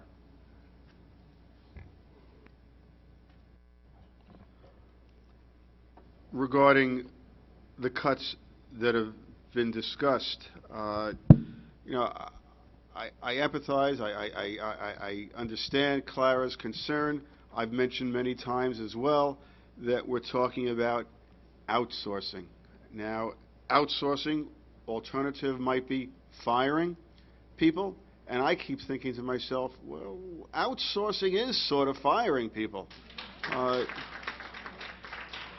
don't have all the answers to this, but I keep looking at the fact, even though I'm on the Finance Committee, that what we're doing is we're taking the worst of this world and the worst of this world. We are outsourcing 69 here, 39 there. We're cutting 10 positions, and we're increasing taxation by 4.25%. So much for the concern for people on living on pensions and benefits. There's a real difficulty here. I know that I've often spoken in the past regarding council's propensity towards going towards over-the-cap budgets. This is certainly an over-the-cap budget, and as did council, we're utilizing artifices that are available. They're legal. We can go over budget on a one-shot basis now, and we're maxing out on the amount that we're using in terms of a cap. It's not like we're saying, let's use a little bit of cap even though we don't want to, just as in the past we didn't use any cap because we didn't want to. Now we're saying, let's use a whole kit and caboodle at one shot, and I hope to God no one's thinking in the back of their mind regarding cap utilization that it's a use it or lose it situation. Yes, it is use it or lose it, but lose it is sometimes not the worst situation in the world. I hope everyone also understands what a banked cap is. It's not money in the bank that we can use in addition to what we're doing. It's just authority to tax more. That's what a banked cap is. Authority to take more money from people to support the costs that we feel are so vital to our children. Most of them are vital to our children. Most of them are pie chart mandated. I don't know how thin a slice we can take off that pie chart, but whatever it is, I want to take that thin slice off with the conviction that it's minimal impact on students, maximum impact on wallets. You know, we're an academic institution that still, and again, maybe I'm harassing people with this statement, we're still not considering certain areas to consider cost cutting. I'm not saying get rid of sports. I'm just saying modify. 5% reduction, I don't know, whatever the reduction could be on sports that will modify, reduce, show that we're doing something in that direction, and still allow us to maintain the services. When it comes to busing, I would never say go down to 4 or 6 bus stops for non-public, but I would say cut off a couple of stops. So if it's, I'm not using a real figure, but if it's 75 stops, let's make it 65 stops or whatever. The response I hear from that is that it just doesn't work that way. It's not that easy. You can't reduce a couple of spots and have a savings because it doesn't work out logistically, and consequently it doesn't work out financially. I still have this feeling that, especially as a finance committee member, that we're not doing enough, we're not thinking enough in terms of outside the box, even inside the box, in terms of what we can do. The last thing I want to say is that if we don't cut here, and we do cut here, and we change this thing in around, we're always going in the same direction of we're utilizing what we said we want to make available, as opposed to, and I said this at council meetings also, I'm hoping we can start pulling some rabbits out of the hat so that we're using less money, so that we're using a less tax increase, and that we're still helping people what is within reason.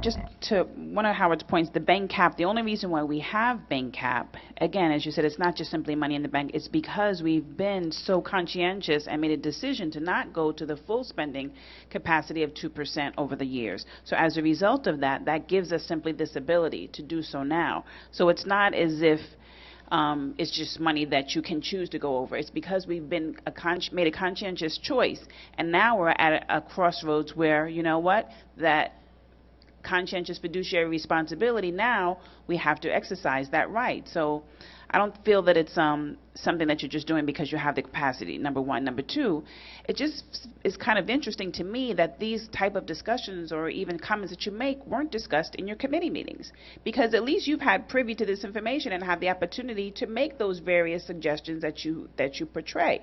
I don't understand why that wasn't presented at the time. Why aren't those some of your suggestions the suggestions that we're seeing at this time? I just find that kind of interesting. Another point in terms of, not yet, I'm not finished. In terms of the safety issue, because we have been at this juncture once before, and we know that we were, pardon to use this term again, thrown under the bus by the police department because of safety, I don't know why that wasn't the primary first concern that was addressed prior to receiving any other, even cost containment factors. If safety was an issue then, of course it would be a safety issue now. So I'm surprised that the committee didn't look at that as the first question that was asked by the committee. So that's just kind of interesting, I find. I mean, as a parent who dropped off on Taft Road at BF, as soon as I saw that picture with the snow, as just the simple cars that were there, how could we have 11 additional buses on that street? So clearly there had to be some further investigation and information provided. Doesn't seem like it's even doable. But back to Sebastian's point about the fact that there is $3 million that's spent in transportation, it's obviously something that does have to be looked at. All of these things, as we've been discussing, have to be looked at. And it's really just a matter of just kicking that can down the road at some point in time. Salaries, negotiations, all of those things. And hopefully, because more people are attending these meetings, you're able to witness the challenges that we have. It's not just your sacred cow this minute. As Dr. Wolser mentioned, the next meeting would be somebody else's interest. You know, at what point in time, hopefully that the community can realize either you're going to be taxed or you're going to lose some of the services that we have. We can't have it both ways, because you're going to either pay for it or we have to cut it. And the fact that we're talking about going to cap, above cap, using our 4.2% capacity that we have available, and still making cuts, I mean, we're trying to take a little bit on both ends, but it's inevitable where we're going with this.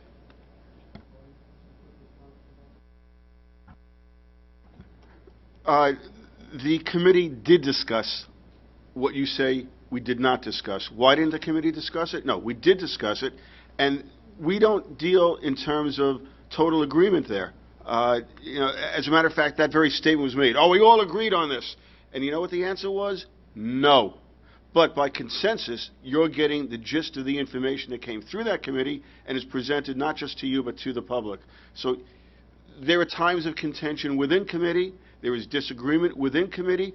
Ideas such as you've mentioned here were discussed. It's not as if they weren't discussed and they were ignored. They were, in fact, discussed. So safety was discussed? Safety, when we heard about the FDU thing, for example, yes. When we hear about, I'm sorry, your other point of that we did not discuss. Safety is discussed. Safety is never away from anything, I think, that any of us think about. In my heart, I know you believe that. I don't think that you believe that this committee was discussing these things not in concern with safety. Again, I know that on my part, every time I talked about concessions on busing services, it was on the basis that I want, and I've stressed this in almost every topic I've mentioned about fiscal austerity, I don't like on-off switches. I like dimmer switches. I like things done in small increments so you can see if it's good or bad. Depending on which direction you change it, you can always back it off a little bit again and go even slightly the other direction. But small changes, incremental changes, to me, give you a guideline as to what direction is the one to continue going forward in the future. I've never looked at it's like saying going from busing as we have it to one stop in FDU. Never look at something like that. And it was discussed in terms of incremental. And you know I've done that at public meetings. Believe also it's done at committee meetings.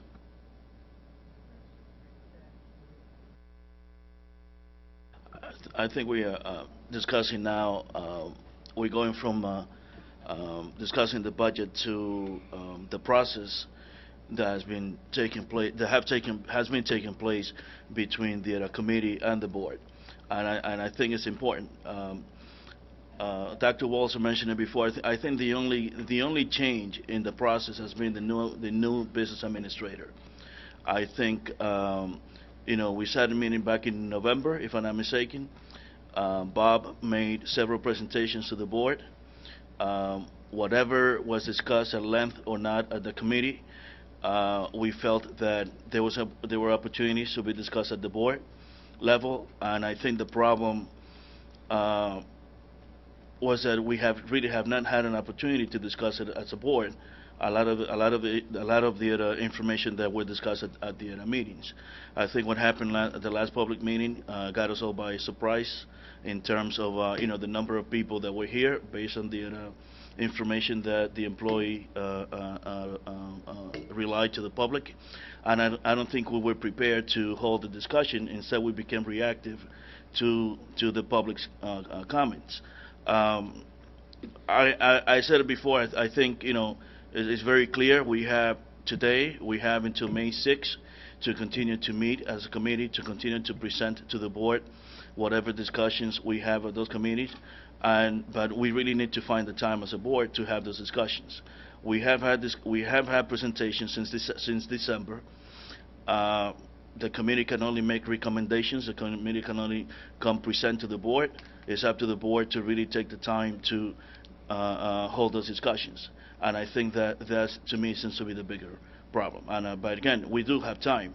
I don't think we are running out of time, but we really need to take it from here into May 6th and make, start making those, having those conversations.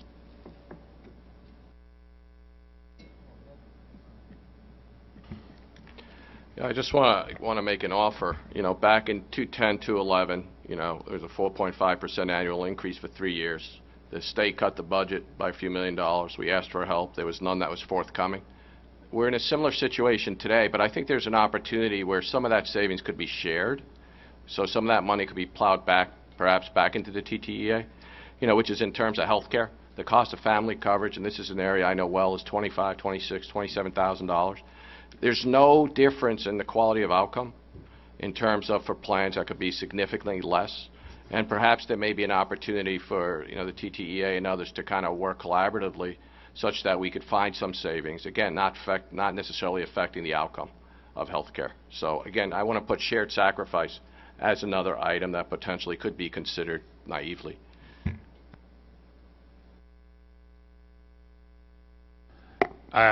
Most of what I was going to say, I think, has already been said. These things were discussed in the committee meeting. As I mentioned, we came to an impasse, which is why we're having some of the discussions we're having today without having specific recommendations from the committee, because, in fact, there was significant disagreement amongst the committee members about what direction we should take. And everyone had their own opinion. I can certainly say that that much of what the furor that happened at the last public meeting was because of the information that was relayed to the public that was in fact not true. We never in fact discussed the specific details of the plan and of the plans for the busing consolidation. And in fact, once we had heard an outline of them, but we certainly had not heard the specific details of them. The words Fairleigh Dickinson University had never been mentioned in a committee meeting at all, period.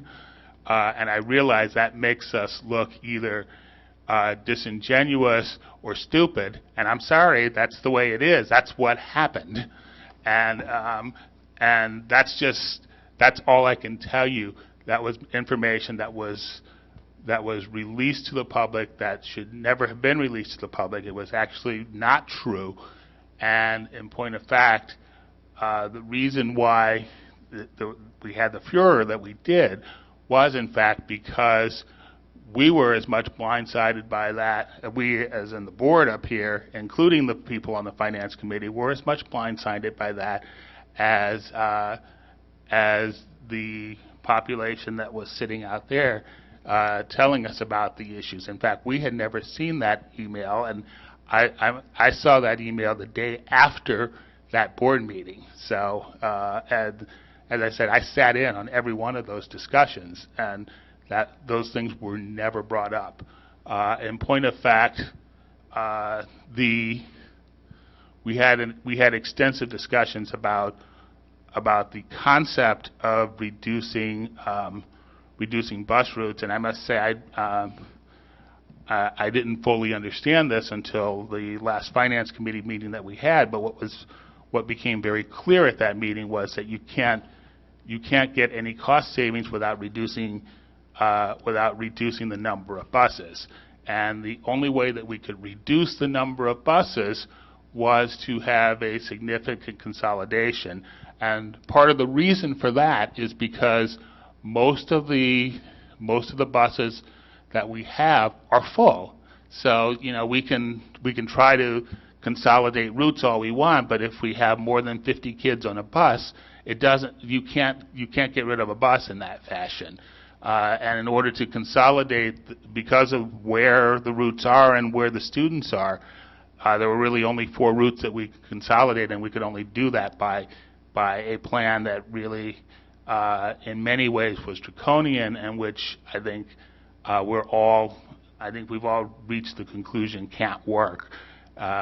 So from that point of view, that whole issue and the fact that information was released prematurely sort of hijacked the meeting and didn't allow us to really talk about a lot of the other things that are important parts of this whole discussion. So from my point of view anyway, I think I for one support the plan that our business administrator has put forward here. And I do think that we need to, go over in other places where we might be able to save things, to save funds, because I must say I understand, I've seen the numbers, I know where the 4.25% comes from. It still sticks in my craw to even talk about that. Couple of points. So I hope Javon, David answered your question, because that was exactly how it happened. Safety was never presented to us as an issue, ever. I understand that, but again, learning from experience, if you're talking about busing, I'm sure that would have been the first question, the natural first question, because we've been there, done that. Exactly. So why would we even entertain? Why would we even entertain a proposal that had safety as an issue? I mean, just we wouldn't do that. And my other point is this is going off. Well, this is not going off from the budget, but it's not directly related to this budget. Well, in a way, it is. And that is the fact that the school funding formula is underfunded. And I would like to see those figures presented in terms of how much was our district supposed to receive. No. So I just want to be clear. Are you telling, I want to make sure I heard correctly. You just said that safety was never presented to the Finance Committee as an issue, or did I mishear that? No. When the initial proposal was given to the Finance Committee, safety was not presented as an issue. But not the last meeting? Not the last meeting. Then it was crystallized, or it was clarified, that the original proposal included 4 stops. And we understood that was unreasonable. And we would never have entertained that consideration had we had that information initially. Thank you. So the initial presentation from Mr. Finger did not include that, and people were in the in the dark. Thank you very much. I think that's what David just said. Thank you for clarifying it. Thank you. The other point is so going back to the underfunding of the school funding formula, our districts are severely underfunded, and perhaps we wouldn't even be dealing with this issue right now if we had received the monies or the funds that we're supposed to. Now, we're not going to receive them. I understand that. But I think that should be presented so that we could see how much we're working with in terms of underfunding.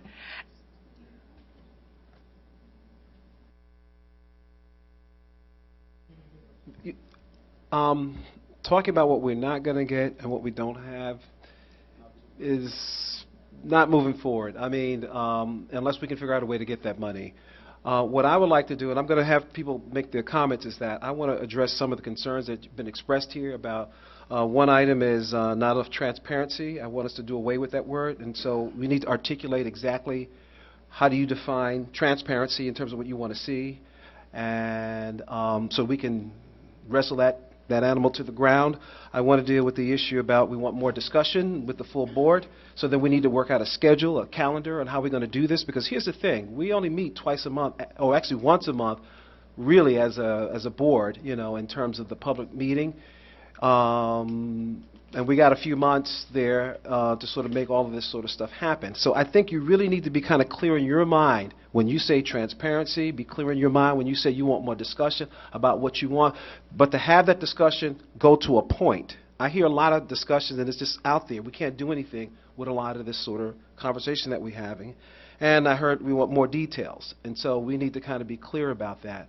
Because, I mean, I was looking at the information that Mr. Fronaffel had given us, and actually it's like a little dissertation here, and there's a lot of information in there, and he actually wrote it out in prose, not with bullets. So what I'm suggesting then, that means that you're going to have to, as individual board members, to do your homework. when you come to these workshop meetings to have already read that agenda so we can go through those things very quickly and not have you look over it. I suggest get a highlighter, highlight that up so we can be more effective at getting at those questions, and then move on to this discussion if this is what we want, if this is what we feel we need. But I am going to tell you this. You will never be comfortable with this budget because you're going to have to cut something. It's never going to feel good. I've been on this board for 10 years, and it never feels good, and it won't. What you need to focus on is those children and the resources that you save for them to do the very best that you can with what you have. You know, that's the reality of it. And that's why there's a lot of hemming and hawing up here. I hear people vacillating, talking on both sides of the argument. One minute says, yeah, we want to raise taxes, and the next minute we want more services. Those things are diametrically opposite. So you can't have it both ways. And so I'm not going to let you double talk up here over and over and over again, because we are going to cut and we are going to raise taxes. And we're going to give you the best education that we possibly can, even if some of us have to do it ourselves, and some of us are actually doing it ourselves, volunteering our time and energy and talent towards that. So, like David, and then you're going to tell us how we're going to map this thing out right here, right before this public. David. Okay, just a couple of comments. One is, just reiterating what Artie said. School funding's all history. We have a bunch of incompetents, who run this state. We have a $90 billion liability. It's never going to change. It's going to get worse. Property tax go up, and that's reality. So we got to plan for the worst. In terms of, transparency, what I'd like to see is first maybe some materials the day before, just so we have the presentation beforehand. This is really straightforward. There should be no more than 5 to 10 slides. And all we're asked, or what I would like to see, is what's the baseline? And by baseline, we're talking about projections for this year, right? And then what is the proposed budget? I don't need to see the first and second and third iteration. Just give me the budget as proposed. And then, because they have to match, we know the shortfall is partially the budgeted fund balance, partially offset by the retirements, and we're assuming the charter school is not going to happen. And then all we want to see is what are the options. You do realize if that does happen, it blows everything to hell. No, absolutely. Okay. And we need a contingency. We've got to talk about that. And then what are the options? And what is the cost? So you have savings of X, offset if you outsource. Essentially, it's a reduction in force. I think it's one and the same. You're just replacing it with somebody else who may potentially cost less. And then there are certain positions that are eliminations, right? And that would be it. And then so we could discuss the options, both popular as well as unpopular, and to Howard's point, some of the other activities, because this is ugly. And the last point is, if you could look at two or three different points of reduction. What does 2% increase get us? What is 3%? What is 4%? So at least this way we could quantify in our heads. Scenarios. Correct. We used to do that a lot, but go ahead. No, I remember. That's why I raised it. So thank you. David? Actually, part of what I was going to say has already been said, so I will yield my time on the floor. Thank you so much. You're a generous and kind man. Howard, define transparency. What do you want?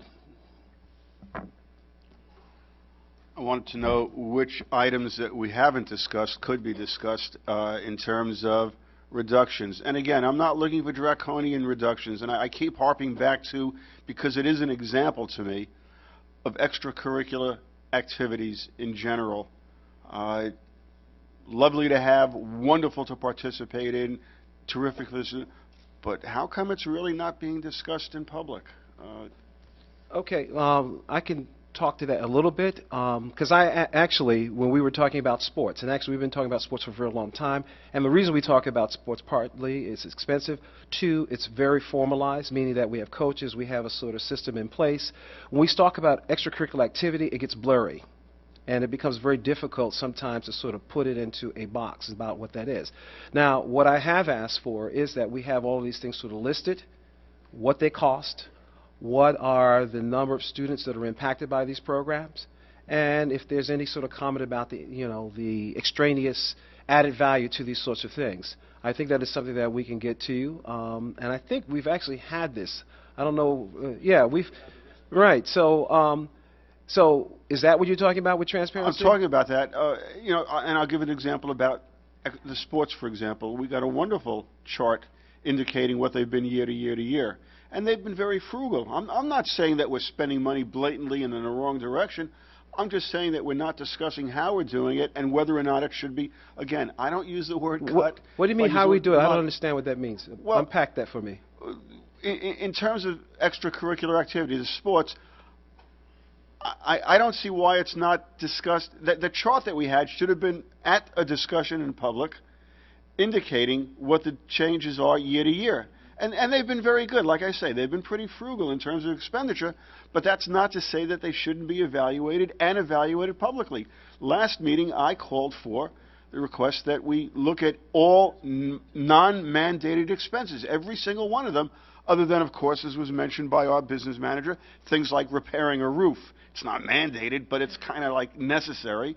Let's, I said be specific. So what non-mandated things you mean? Because as he pointed out, it means different things to different people, and actually even for this board here. So for you, I what don't things even know are you what all the talking mandated expenses are, so maybe a list of those. I think David has something to add on that, probably, having more experience in it. No, but I you, don't- but you got to help us out a little bit here. I mean, you've been on the Well, board a let's little while. start with extracurricular. Okay, I and got go that from one. there. That's a check. Now, what's the next one? You were talking about because what I don't want to have us to do is okay, Dr. Franaffel and the superintendent, and we put our heads together, we put down a list, and then you say, oh, it's not transparent because you don't have this other thing. And I'm saying that means that we have to do homework. Well, But absolutely. listen to what I'm saying, because you get Right. the budget, you get the agendas, and you see those things I hear what there. you're saying. Don't hang it Okay. on Howard Rose. Hang it on all 9 trustees, our business manager. No, and but our you're 2 the one that's bringing it up. supervisors I'm going around the table here. I'm dealing with your issue. I want you to be happy. I want you to be comfortable. I don't want you to ever use the word that here. I'm we're not not going home transparent. if that's your poise. Okay.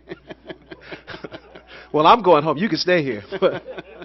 But my No, point is that I want to understand address what your you're saying, Okay. and I will research that as well as I hope everyone else who's sitting along here. No, will definitely, research that. definitely. But I'm dealing with your request. You Yeah. made a comment I to can't that be more effect. specific than that right now, other than the major one Okay. that I think about.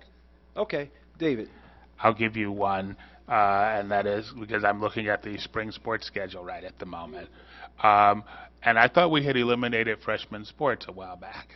And yet there's a schedule here for freshman baseball and a schedule for freshman softball. Are those people staffed They're entirely by volunteers. volunteers? Yes, All yes, right. they're volunteers. Well, They're yeah. being taken care of through volunteers. The money for the freshman sports was cut. People who may have coached JV or may have coached varsity.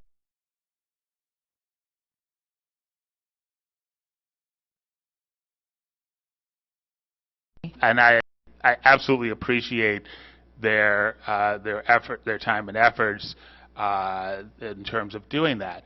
But that doesn't get rid of the field costs, the transportation costs, the cost of the uniforms, the other costs that are associated with the sport. And you know, my kids played sports 4 years while they were here. And I coached soccer for many, many years. I can certainly tell you that that one of the major problems we had with coaching in the freshman sports was that the people who coached it didn't really know the sport, and that was a big issue. I'm not sure about those other costs, but I think that's a great point, and we will absolutely have that information for you.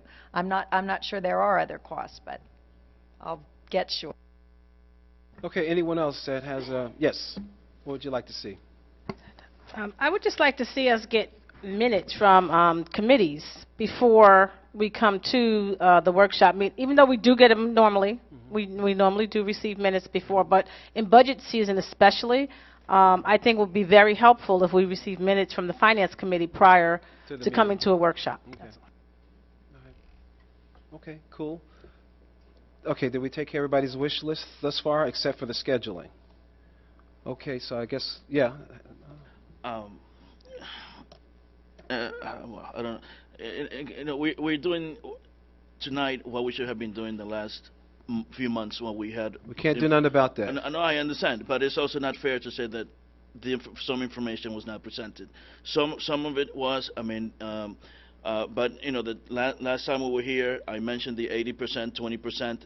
That was an opportunity to discuss the 20%. We didn't do it. It was presented. We're basically asking now for more detailed information about what the 20% was, which is fine, but it was presented. What I would like to see is to ask a question to the business administrator. Why are we rushing to approve anything tonight, even if it's not a vote, when we still have time until May 6th, number one? Second of all, we don't have to. It no, was a I regular understand. show. We don't have to, but that's my point. We don't have to. That's exactly my point. And second of all, I hear comments on the board, which is understandable. It's a very difficult budget because we, like I said before, at one point, it's the only budget where we're not reducing something and adding something substantial or of need to the district, and we're basically increasing taxes and making cuts and firing people, and everything is in this budget. It's like a perfect storm of a budget for if you like this type of things. But I hear some comments here. We shouldn't use a bank cap, right? We shouldn't increase taxes. I would like to see a scenario by the business administrator. What will happen if we decided not to use bank cap and not to increase taxes? I think that's a great suggestion. While at the same time we say, let's not do those difficult things that we need to do. It's a great idea. I just want to say, I think, once again, I just want to reiterate that it is no small thing to have a change in your BA, because that is, in budget time, that is the most between the superintendent and the BA are the most important people at that time of the year. And I just want to give kudos to Dr. Frauenapfel for doing really an extraordinary job of, really. David? I have a question and a comment. The comment is that, in fact, we did in Finance Committee present what was going to be required if, in fact, we just went to a 2% cap, and we were talking somewhere on the order of between 40 and 50 teachers that would need to be laid off, plus probably somewhere between 5 and 10 administrators, and a total outsourcing of anybody that can't be outsourced. That includes nurses, that includes paraprofessionals, that includes the rest of the custodial staff. None of us wanted to do that. So that actually was presented at the Finance Committee. The question that I have is for Dr. Frauenapfel, and that is, we obviously got the bids for the bus routes. When do we have to respond to those? We usually like to get them approved by the board so that these companies, we tie it up. Because if we don't, and they get, let's say they get a bid from another school district, and they put that out there, and that school district approves it before we do, well, then we're out, and we have to go back and rebid again. So I think we have a game plan here. So now, in terms of the scheduling, maybe what we can do is have a superintendent and Dr. Frauenapfel sort of work that out, give to you, and we'll put out a schedule of our budget talks. And but we're going to need every board member to do their homework, really. You got to come prepared. You're not going to learn it here. And it's a lot of stuff to absorb. But I want to stress to you, you're never going to feel good about this. So if you think knowing more is going to make you feel better, no. Are you adding? What's that? Well, I mean.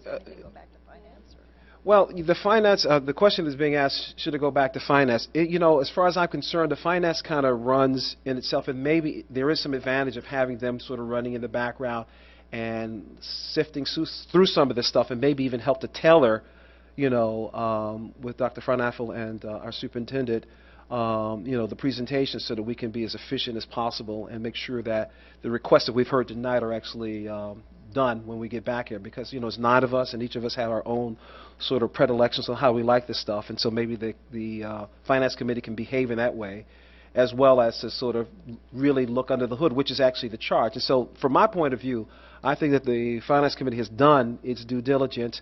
The timing was not very good, in terms of what needed to be done, but it's not because we're sitting up here twiddling our thumbs. We've been working, and I know it's very difficult to realize that when you sit back, you say, well, why don't we do that then? Because we were doing something else that needed to be done, and that's kind of how it is. So here we are. So are we good about this, what we've said thus far? How the public doing? Y'all tired? Like watching grass grow? Well, welcome to a board meeting. Yes, Howard. Just the last statement on the fact, I want to thank all of the board members. Is that a promise? Absolutely. Maybe. Don't bet. I want to thank all of the trustees for their discussion this evening, and especially the criticism, because all of these statements have tended to make it more transparent. It's pushed the envelope in terms of what we're discussing right now this evening. And I hope that we'll be setting an extra meeting as a board, at least, and I'm certainly willing, as committee member, to meet more. And I get that feeling from the others here. We'll give it the time, so please help us set a schedule now. Okay, so we're good with this, right? Okay, so now it's audience participation time again. You get to ask about anything that is off the agenda. Now watch people ask you about things on the agenda. But that's all right. We still love it. Thank you for sticking it out with us. We appreciate that. And you know the routine, 3 minutes. We're going to give you 45 minutes. Not one person. In total. In total. So that's 15 people. Good? Can you hear me? Oh. Okay, so I actually, you know what's a big deal when I actually have a speech written down on my phone, and my phone's about to die. Thank you very much for your lengthy meeting. First of all, before I start my little speech, I want to address something. I was here at the last meeting where we were bombarded about the busing, and I was a little disappointed that it wasn't nipped in the butt sooner, because there were, an hour and a half of people talking about the same thing that was all a rumor, misunderstanding, and it could have been nipped a lot sooner, a lot of wasted time, I felt.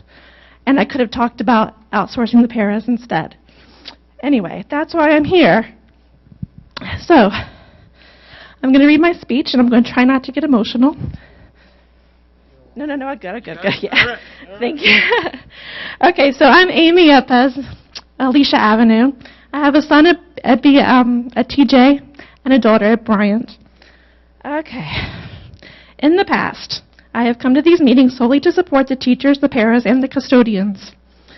Tonight, I am here for my daughter and other children in the special education program. Don't. I'm going to cry. Don't make me cry. Okay. As a veteran to these meetings, and I do consider myself a veteran to these meetings, I've sat through way too many of them. I resigned to the fact that outsourcing our paras is going to happen. It's inevitable. My concern is not the outsourcing element. As I said before, whether they're district employees or Mission 1 employees, it is the quality of the people that matters. So, I am not against outsourcing the paras. What I am wondering about is the interviewing and hiring process of those from Mission 1. As a parent of a 4-year-old with Down syndrome, lost my place, whose main delay is in speech and language, I am concerned with the growing number of hired individuals from Mission 1 that have limited English communication skills themselves. As a parent, when I drop my child off, for instance, the person I'm likely to hand her off to is a paraprofessional. If I need to tell the teacher something that may have happened that morning, I have to rely on the para to relay that message. I honestly don't feel confident that the para will understand or be able to convey my message correctly. There have been times where I go home and email the teacher anyway just to ease my mind, but they don't get that email until lunchtime or maybe the end of the day. In that time, my daughter may have had a bad day because of something that happened that morning, and the teacher's not sure why until they get that email. In some cases, my fears are confirmed, and they did not receive the message, or it was misinterpreted. As a parent, it is frustrating, especially because my daughter doesn't communicate effectively. So that's something, as I said, could have ruined her entire day. As frustrating as that is for me, I cannot imagine the frustration that the teachers have in the classroom all day trying to teach our kids and trying to communicate effectively with the paras in that classroom that do not speak English or speak broken English or do not understand English effectively. That takes away from my child, and it's time wasted. I wonder how some of these individuals get past the interview process. Don't get me wrong. These women, most of them are women, seem to have hearts of gold and love our children. However, it is not benefiting my daughter just to hire someone to meet the ratios, to hire someone just to have a body in the room or extra set of hands.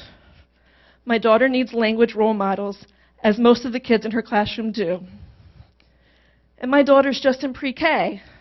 So what happens when educational demands are more intense with reading and writing requirements, writing coherent sentences, or even stories? My daughter will most likely have a para throughout her entire school career. This is something that I think about every day and advocate in for some way every single day, not just when it's a budget item that comes up. In closing, I'm sorry. I just needed to make, again, I wish I had solutions to offer, but I don't, other than maybe having me sit in on the interview process. I need it to be made known that this is an issue that needs to be addressed. In closing, I want to thank the teachers and the paras for all of the work that they do, and I want to thank the board for your time. Please know that this parent does appreciate everything that you do. Thank you. Just so you know, Barbara will respond at the end, and we do appreciate you being here. You're always here, and we really do appreciate that. Oh, an interloper. An interloper, Margot Fisher, Ramapo Road, Teaneck. And I want to start off by saying that I cannot begin to tell you how incredibly happy I am not to be sitting at that table tonight.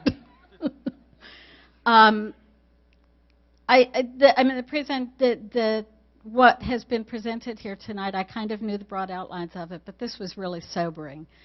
And Barbara, I appreciate your having started your financial timeline with the 2009-2010 school year, because we all know that was not just the year that Chris Christie took away a whole bunch of money from the district.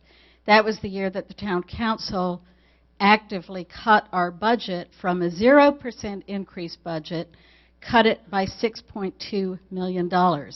And what you showed on your timeline was what the long-term impact of that was. And all of those years of not using our cap had to come to an end. And obviously this was the end of the road for that particular maneuver. So what I'm really here to talk about is, as I said, the council screwed us 5 years ago when they made that cut. The technical word is that they acted astonishingly irresponsibly to the public school students of Teaneck for a politically motivated act. And I am here to, I suspect that many of you feel this way too, they've done it again. It's a much smaller sum of money, but it astonishes me that given the financial constraints of the school district, given the incredible tax burden here in Teaneck, we all are feeling that, and looking at what has happened to the programs and the staff in this district over the last 5 years, and the even more draconian cuts that are being proposed for the next year. The impact on our children, I don't need to say anything because Ms. Yep has just said it all.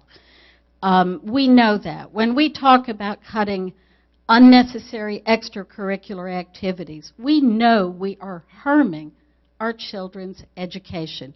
Those things are not extras. They're integral to a good education. Sports are integral. Arts are integral. Music is integral. But we're here tonight, and we're hearing that at some point that we're kind of trying to figure out how to close a $55,000 shortfall in the transportation budget. But the council has proposed to burden the district with a $500,000 expense next year, and continuing additional expenses on top of that. I hope they are not so naive as to think that we will save that $500,000 by removing 54 students, or it would be next year 36 students from the district. They must understand that the district cannot save money by removing 6 children from a grade level. That is not a class. That does not change operating costs. It does not allow us to reduce our staff. Our costs remain the same. It is an additional $500,000 next year that would be added to our budget. It is, since you guys are already, I'm at 4.26 cap, is that what you said? I mean, that's just amazing. So where would you find another $500,000? What would it mean for the children who are left in Teaneck schools, who, if I had the time, I would go on another lecture about how our children are already suffering as a consequence of the charter school. But just that point, I'm going to end. I'm probably over my 3 minutes. Yes, sir. What can I do to help? Thank you. I'm going to put one finger up to let you know that everyone is going to talk. I'm going to put one finger up to give you a 1 minute warning, and then I'm going to do this so we can get as many people up as possible. Okay. Hi, I'm Simcha Shalom. I live on in Griggs Avenue in Teaneck. I'm here as a parent of a kid with in the MD classroom. She's in Lowell. She's her 4th year there. I got to tell you, I mean, everything's already said by you already, so I'm going to be short. But really, the district as a whole and her classes have done so much for our daughter. Far exceeded our wildest expectations for what our daughter could be and who she can be. She's one-on-one, all day. Everything that she's accomplished depends 100% on the quality of the education. That means, number one, on her wonderful teachers that she's had. One of them's in the room right now, and as well as the wonderful the paraprofessionals. Right, she's sitting. One of them is in the room also. She's sitting there, all day long with a paraprofessional. Who knows her, who cares about her, who loves her, in a lot of cases she's been together with them for years. That kind of thing. She doesn't talk. She'll never talk, probably. Get that communication piece is crucial. It's 100% crucial that the para is of a very high quality. She's also medically fragile, and someone who knows her well, who's been with her a while, who's not going to be, turned over again and again, is crucial to us for her medical well-being as well. Thank you. Thank you.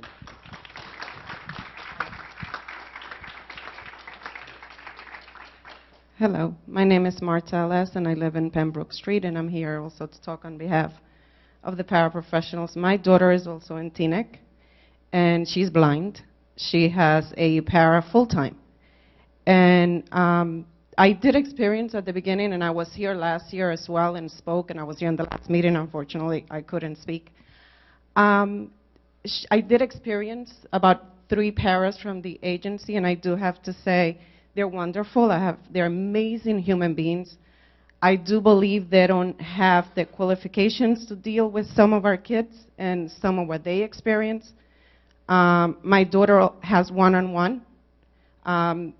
She needs someone that is able to understand her needs, like all our children. Braille, reading, oops, this one off. Well, I can be loud. Language is very important. Safety is very important. I heard the board talk a lot about safety, but we need to make sure who is going to be with our kids, who is going to be responsible for the teacher to get the information that our child needs. I was told from one of the agencies that I couldn't have any communication with that para from the agency, that I needed to have it directly with the teacher. I can't do that because, first of all, I'm a working parent, so a lot of the times the first person I see when I drop off my kid is the para that she's going to have with her the whole day. And if I send an email of something that had happened, she's not going to hear it until the end of the day. So if something needs to be done, I need to be able to address it right there and then. I need someone that I'm going to give my child to that I'm going to make sure, first of all, that she's going to be safe. Second of all, that she's going to get the education that she needs. And as wonderful as these paras from the agencies are, they don't have the qualifications to deal with our kids and with their needs. We need to make sure, like you all said, all children are safe, and their education is the first priority. And when we are outsourcing, we as parents need to be involved in what's going to happen. And you said about us being here. I'm here. You can reach out to me. I'm going to be a lot more involved. My daughter is in kindergarten, so this is brand new to me. But I want to do everything I can to help you, to make sure that our children will be safe and their education will not be affected. Thank you.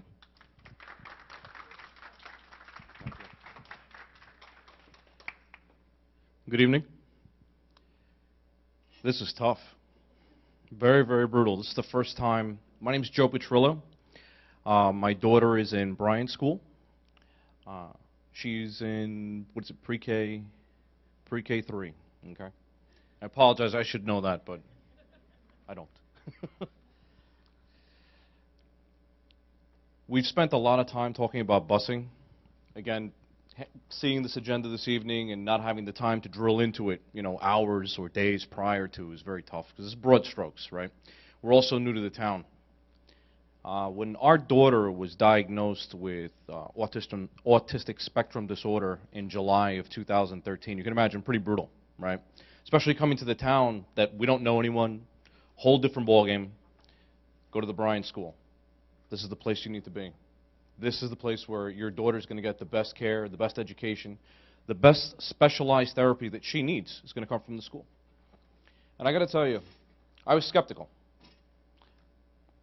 A year and change later, our daughter's 4.5 years old. The amount of vocabulary that she has is incredible. The fact that she's been potty trained, largely in part to that woman sitting right there, Iris, coming to our home, spending the time. On top of that, the staff at Bryan. I don't know if any of you have children with special needs, but one of the things that if you do know, is they need consistency. They don't need individuals coming in and out and in and out, of their lives, because there's trust that needs to be developed there. You know how difficult it is because they can't communicate. They can't tell you how they feel. They can't tell you what's going on. So that one-on-one needs to be established. And that communication needs to be consistent and solid.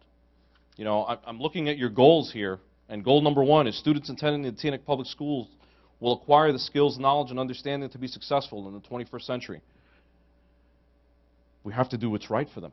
I hear a lot of talk about busing. Honestly, I'm sitting here saying to myself, my God, I don't care, about this busing. Because, from a budget standpoint, you guys have wasted, I've been here since 8 o'clock. This is, to me, and again, broad strokes, right? Because I don't deal with this the way that you do. And I know that a lot of you, this is a thankless position, unfortunately. And I know it's tough, and I know you put a lot of time into it. But there have to be, concessions somewhere, right? Goal 2, teachers and administrators in the Teaneck Public Schools will acquire the skills, knowledge, and understanding necessary to support student achievement. From what I'm hearing, this doesn't seem to be the case, when it comes down to the outsourcing of these paras. Ultimately, they need to be in a position that they know more than the parent, right? Because we're relying on them at this point to educate our children, to be there for them, to stand by them, to guide them, to stand and guide, to stand by us and guide us, to help us give our child the best that we can. I know communication is paramount. We talked about, you guys have talked about transparency. You've talked about, kind of communicating a little bit more efficiently and so on. We're talking about special needs children. You're eliminating, outsourcing, firing, to your point, same thing. You're eliminating the people that are making a difference. And when you outsource, and this is coming from an individual that, works for an organization that we outsource consistently, you get what you pay for. That's the bottom line. Thank you.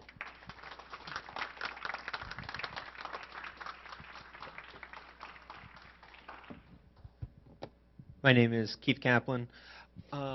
As far as what the parents before me have said, just, we are judged by how we treat those with the most needs. And I do hope you'll take an extra special look in the hiring process to make sure that their children are looked after the way they need to be and should be. As to what Margot said before about the cuts that were made in the 2010 budget, it's true that she used extraordinarily irresponsible.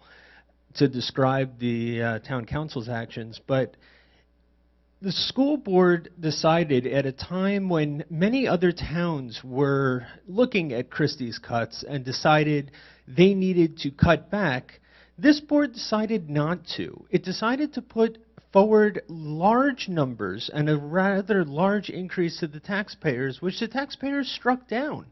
And, you know, the council went and decided what they did based on the will of the voters and the move of this board. I think if this board had acted in a much more responsible manner and pared down things, then it would have passed the budget and we wouldn't have been faced with this problem now. And I don't want to just look at the back and because we can't change the past, but to Mr. Gruber's point, we contract away a lot of our ability to change the budget going forward. A rather large piece of that pie chart is salaries and stuff that are contracted.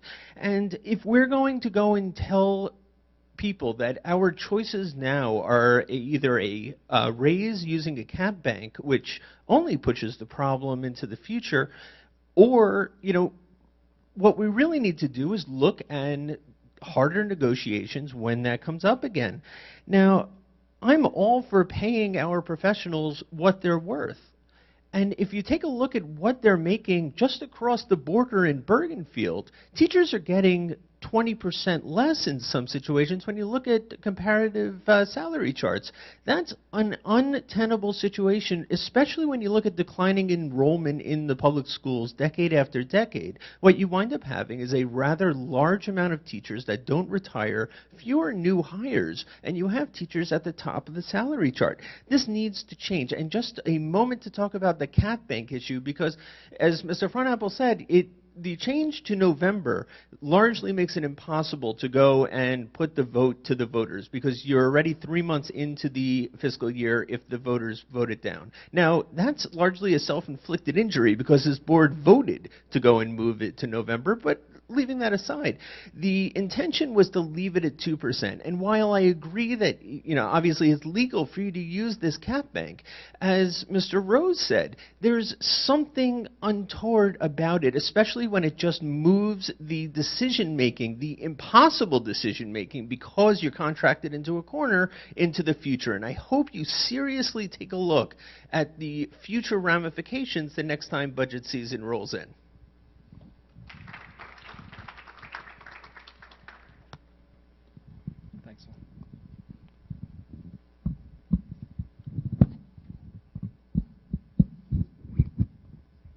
Still good, right?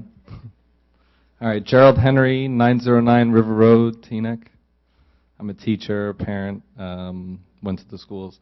I just wanted to talk really quickly just about the paraprofessionals in our room. I know it's been talked about before. I want to talk about it just from a couple of different perspectives. I know when I went to school, I think one of the first paraprofessionals I met was Mildred Smith, who was to me, the school librarian. I had no idea as, you know, a 7-year-old kid, 8-year-old kid that her, you know, position was paraprofessional. To me, she was the school librarian.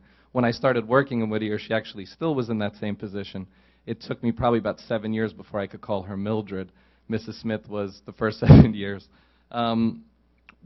Going forward, just thinking about it, when I was in high school, I met a gentleman named Donovan Smith, who's a paraprofessional in the district. I've known Donovan for the better part of 22 years.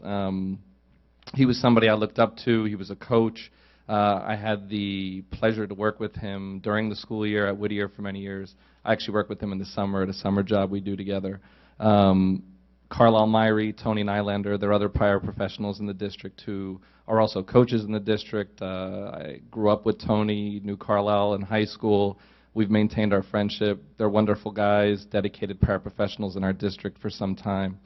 And with my daughters, I know when they come home, they do talk about, besides their teachers in the classroom every day, you know, I ask them, and I'm sure all of you do the same with your kids, how was school today? And sometimes I get a, you know, oh, we did this, and sometimes I get a nothing. But I do always hear about the other adults that come into the classroom or the other adults that help students in the classroom with them. They look up to those people just like they look up to their teachers because they do a wonderful job. As a teacher, And I'm speaking selfishly. I teach an inclusion class, so I work with a special education teacher and I work with a paraprofessional. And I've worked with a few during the course of my time in Teaneck. But I know every single day from a purely selfish standpoint, it's not the easiest job in the world. There's a lot of things we take home at the end of the day. There's a lot of concerns I have at the end of the day. There's a lot of things I think about when I wake up in the morning or go to bed at night. One of the things that I'm very fortunate to have in my classroom is another person on hand with a special education teacher, Tawana Smith, who is wonderful. But I also have a paraprofessional, Barbara Ann Waka, who's also a community resident, who also is wonderful and is always there not for just what I may need or what my students may need, but whenever a situation comes up in the building where they need somebody else to handle something that just comes up over the course of the day, Barbara Ann's one of the people they go to because she's proved to be such a dedicated person over the years in our district. And I just think about, you know, I understand the difficulties in finances of a budget. You know, I don't envy you sitting up there. I understand it. I see it. I sit here. I'm at every meeting. You know, you all know that. But I do know that there is something lost. And it's not just, you know, a little bit of money gained or, you know, some positions lost. I feel the other thing that really kind of is invaluable is the dedication and experience that a lot of the people have in our district. They've proven it year after year after year. And they're still here for a reason, because they've proved to be very good at what they do. I just think that's something that needs to be said, because a lot of times we talk about, you know, how great our students are. I'd be the first to tell you that. I'm very lucky to work with wonderful students every day and have been for many years. And as a coach at the high school, wonderful young men when I coached. But a lot of that has to do with all of the hard work that goes in behind the scenes from parents, from all of the stakeholders in public education, of course from some of the teachers, but also the paraprofessionals who I think sometimes are forgotten in the equation. And also our lunch paras who are there working with the students every single day in every classroom. So I just want to say kudos to them. They do a wonderful job every day, and many times they serve our neediest student population. And I understand times are tough. I understand there's all the work you're doing. I think Dr. Frauenapfel, with some of the things he's done, being very proactive and looking ahead, that's wonderful. And I hope that as we look ahead over the coming month, we can look at everything that can be done to keep our best resources in place. And of course, I'm here and I'm always willing to sit down and talk. So thank you very much. I appreciate the time. And I just want to say again, thank you so much to all the hard work our paraprofessionals do every day.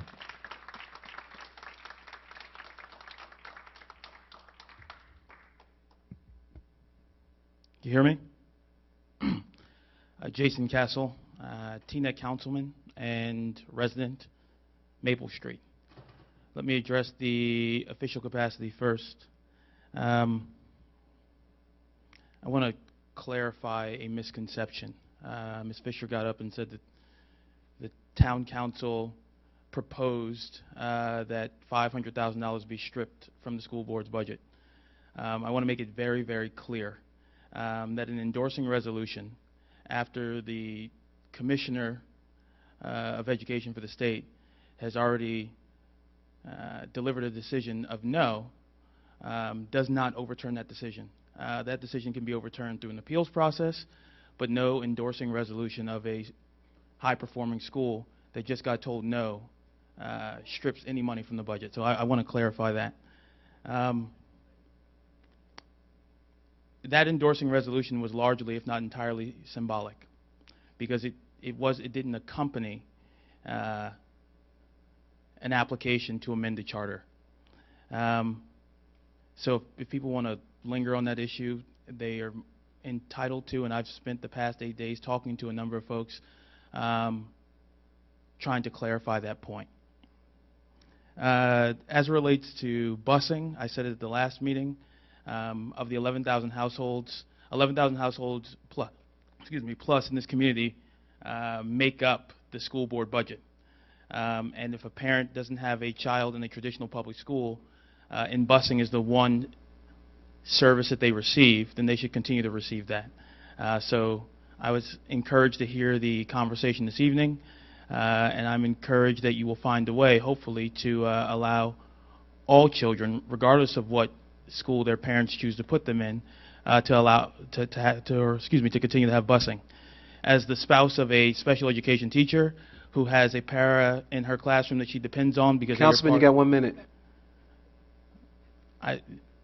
Mr. President, I don't think anybody else had the time. Yeah, they did. Actually, Okay. I showed my finger. You weren't looking this way, so I wanted to get your Okay. attention. But I'll give you another 15 seconds. I appreciate it.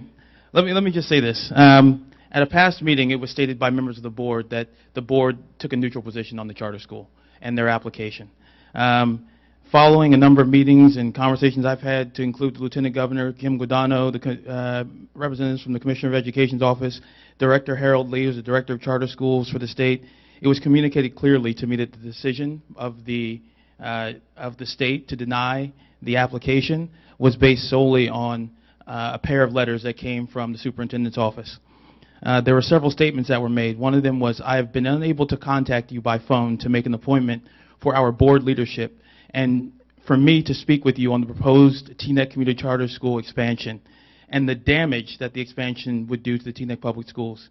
It goes on to say that the district proposes that the amendment not be granted, and that if it were granted, the fear is that high-performing children in the district would be rerouted to the charter schools.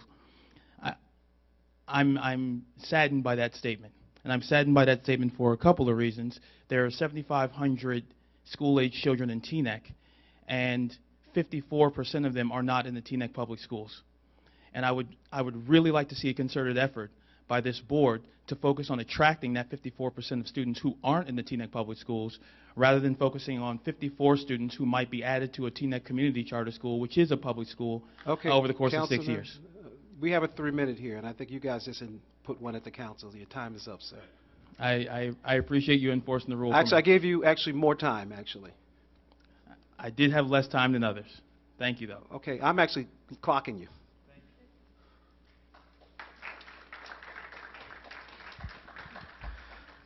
Tom Abbott, Teaneck.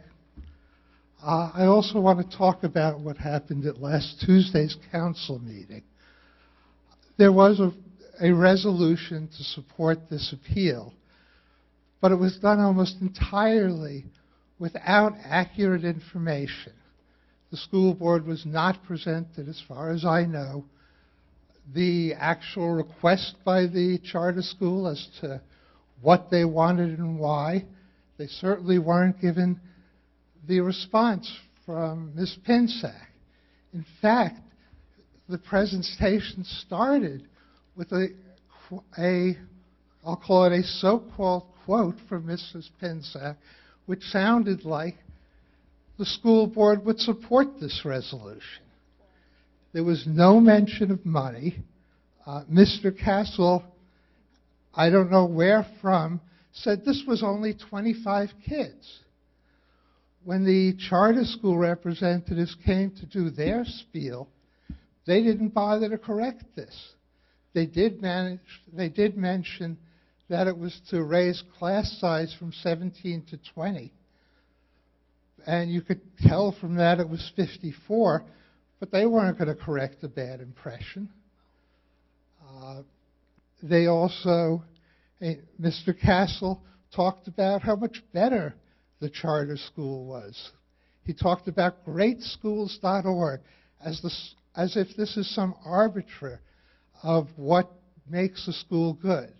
The charter schools got 7, and the public schools get a mere 4.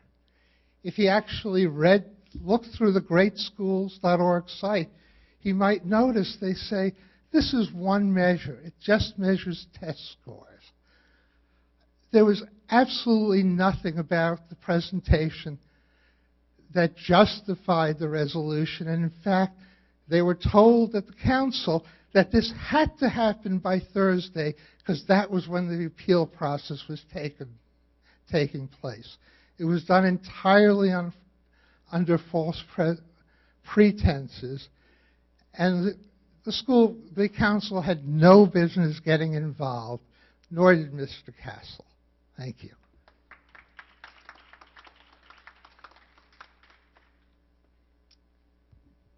Hi, my name is Adrienne Raff-Corwin, longtime Teaneck resident.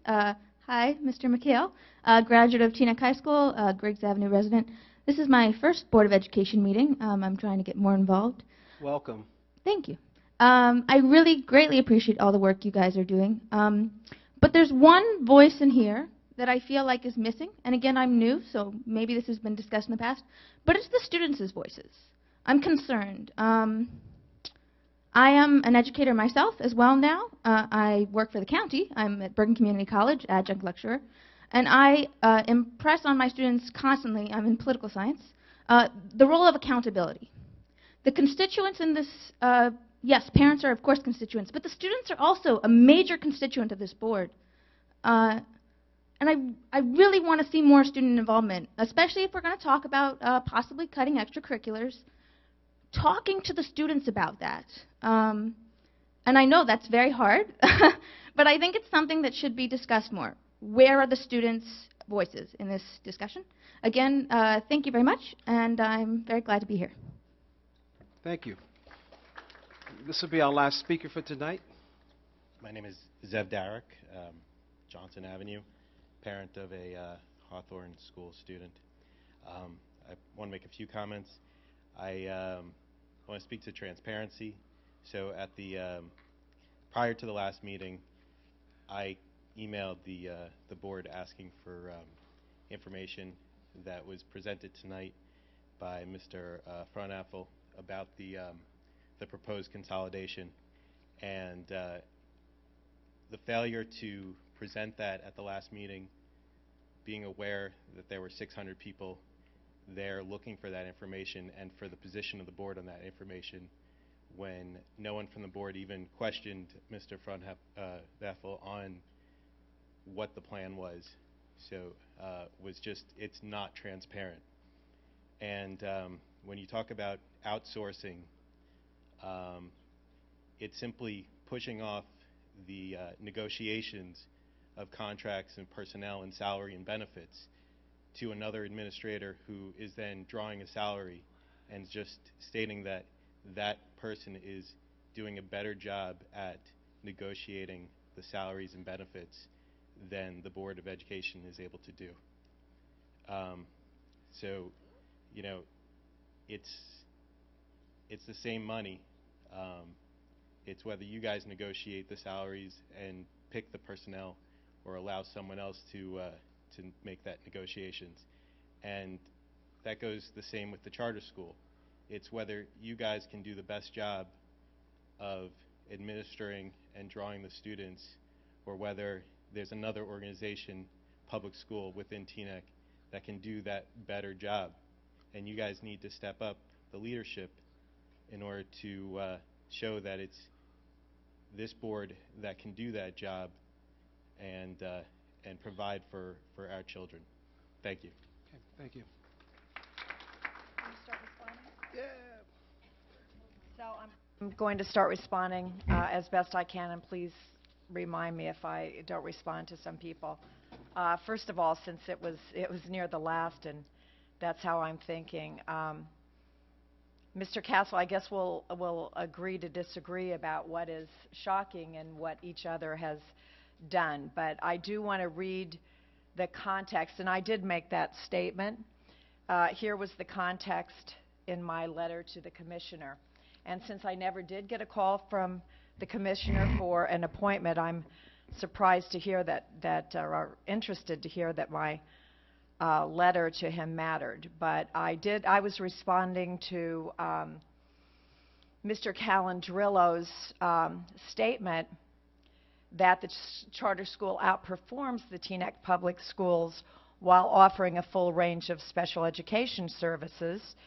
And what I said is the district proposes that should the amendment be granted, the increased TCCS enrollment cost would be a financial burden to the district, and at the same time additional students who are high performing, as my words now, Mr. Calandrillo said, would be rerouted to the charter. I did go on further to explain that while Mr. Calandrillo purports that the school offers a full range of special ed services, this is simply not the case. The district schools in Teaneck serve significantly higher percentage of students with IEPs, offer a broader range of service to students on the autism spectrum, and generally provide FAPE for many Teaneck public and non-public students. Not so with the Teaneck Community Charter.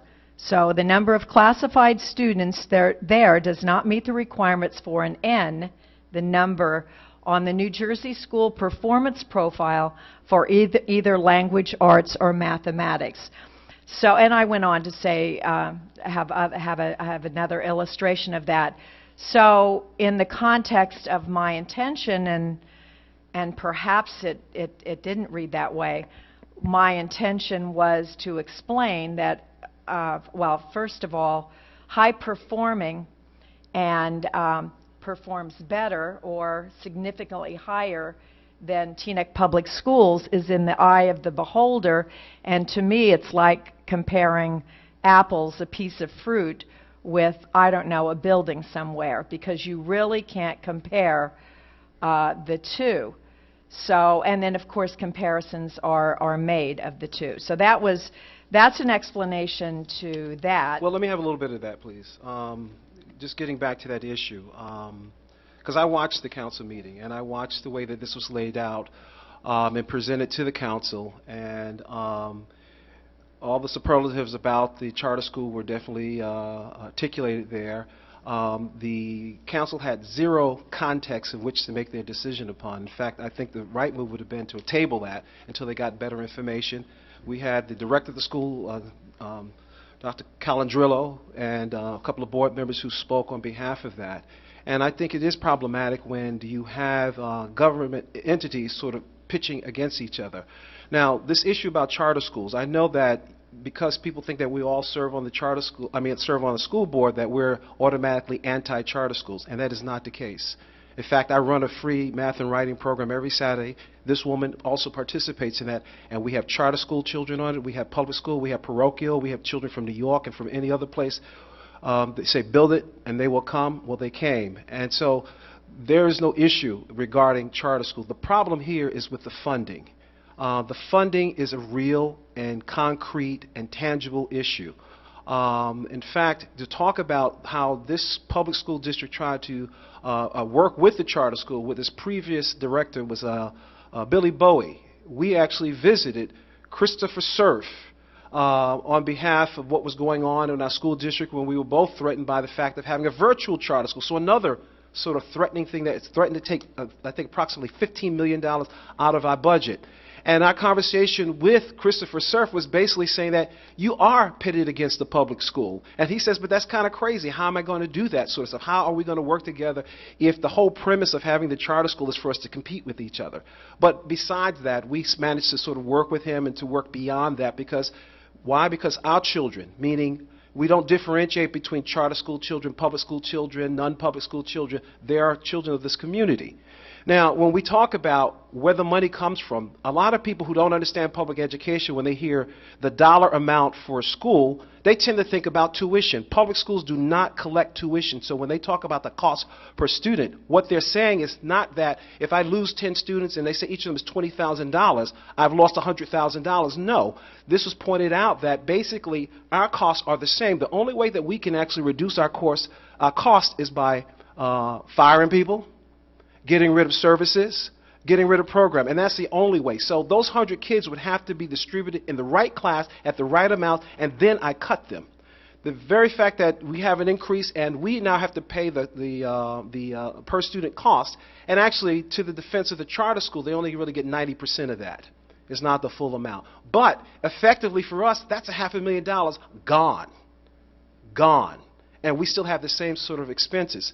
So I'm sort of challenged when people say things like that, well, let's have busing for everybody, let's expand the charter school, let's not raise the taxes. How do we do all of those sorts of things? They're diametrically opposite. So I think that it was just, if you're going to tell the story, tell the whole story. And one thing that we try to do with this board, though we are not always successful, we try to tell the whole truth and nothing but the truth and let the chips fall where they may, because ultimately it's going to come to light. We know that. So this thing about the charter school here, if you really want to work with us, then really do that and put everything above board. And let's really work together instead of playing these games, because we're not playing games up here. We're for real about what we're trying to do. And I take exception when, you know, we had a discussion. There was an email exchange between me and Councilman Castle. And he extended his hand. He said, we can work together here. And then I see him the next Tuesday making a presentation only giving half of the story to his councilmen who were basically duped. Or maybe they weren't duped. Maybe they knew it and didn't really care. But either way, whether they dupe or were ignorant, it's a bad thing. It sets precedent. No board member was invited there. We did have one that speak. He didn't talk about the numbers. And actually, I almost got dressed and came down there myself. But I have the 24-hour rule. When I'm ticked, I don't engage. Yes, you can go have a... Oh, we got another piece here. I'm sorry, I just want to add one point. The fact that you actually also sit as the liaison from the council to the board makes you privy at least to full information. In that capacity, you could have at least had the courtesy to give them that information as the liaison. And technically, I actually intend to attend the council meeting and request that you no longer be our liaison, because clearly you can't convey information correctly. So I think that that's a problem. It's a conflict of interest, not to mention all the other conflict of interest that arise out of your request. That's just my little 2 cents. I'm not going to pile on, but I'm going to add on to this, because what already left out is that we were at a meeting for a board that evening. So he came back and I guess looked, and I didn't, but I got 2 calls, or a couple of calls, asking me did I know what was going on at the council meeting, and that clearly people felt and that you were it was inappropriate. It was inappropriate because you didn't have full information. There was no communication between the leaders of the board, and it comes down to dollars. We don't have the $500,000 to give to the charter school. Didn't you get any of that from our presentations? I mean, that's what we've been up here talking about. And then just to ignore it and say, well, you know, just to ignore it and to say that to push forth the resolution without information, and some of your council members abstained because they didn't have enough information to make a decision. But I clearly feel that it's it shouldn't have even been presented in the council. And yes, I know that the council supports resolutions for things that they have no direct influence on. But if you're really sincere about working with us, then treat us like we are the elected officials of the school board as we are.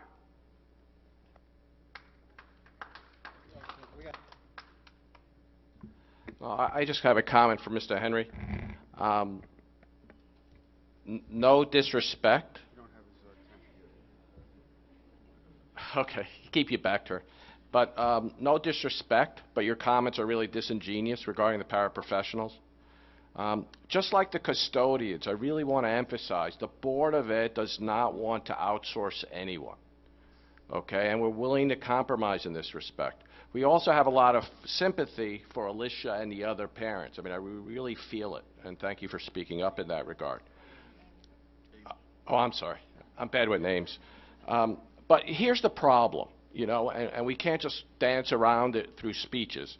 Salaries and benefits are up 3.2% this year. Okay, 3.2%, where most of us don't get that, off a high base. We can't afford that. So higher pay for the TTEA means outsourcing and RIFs. So we can't have it both ways. So if you really want to save the para jobs, if you want to save the jobs of the junior teachers, and some of whom are excellent, if you want to save the jobs of the nurses, then help us close the budget. So perhaps surprise us next week. Instead of cheerleading, what about a little shared sacrifice?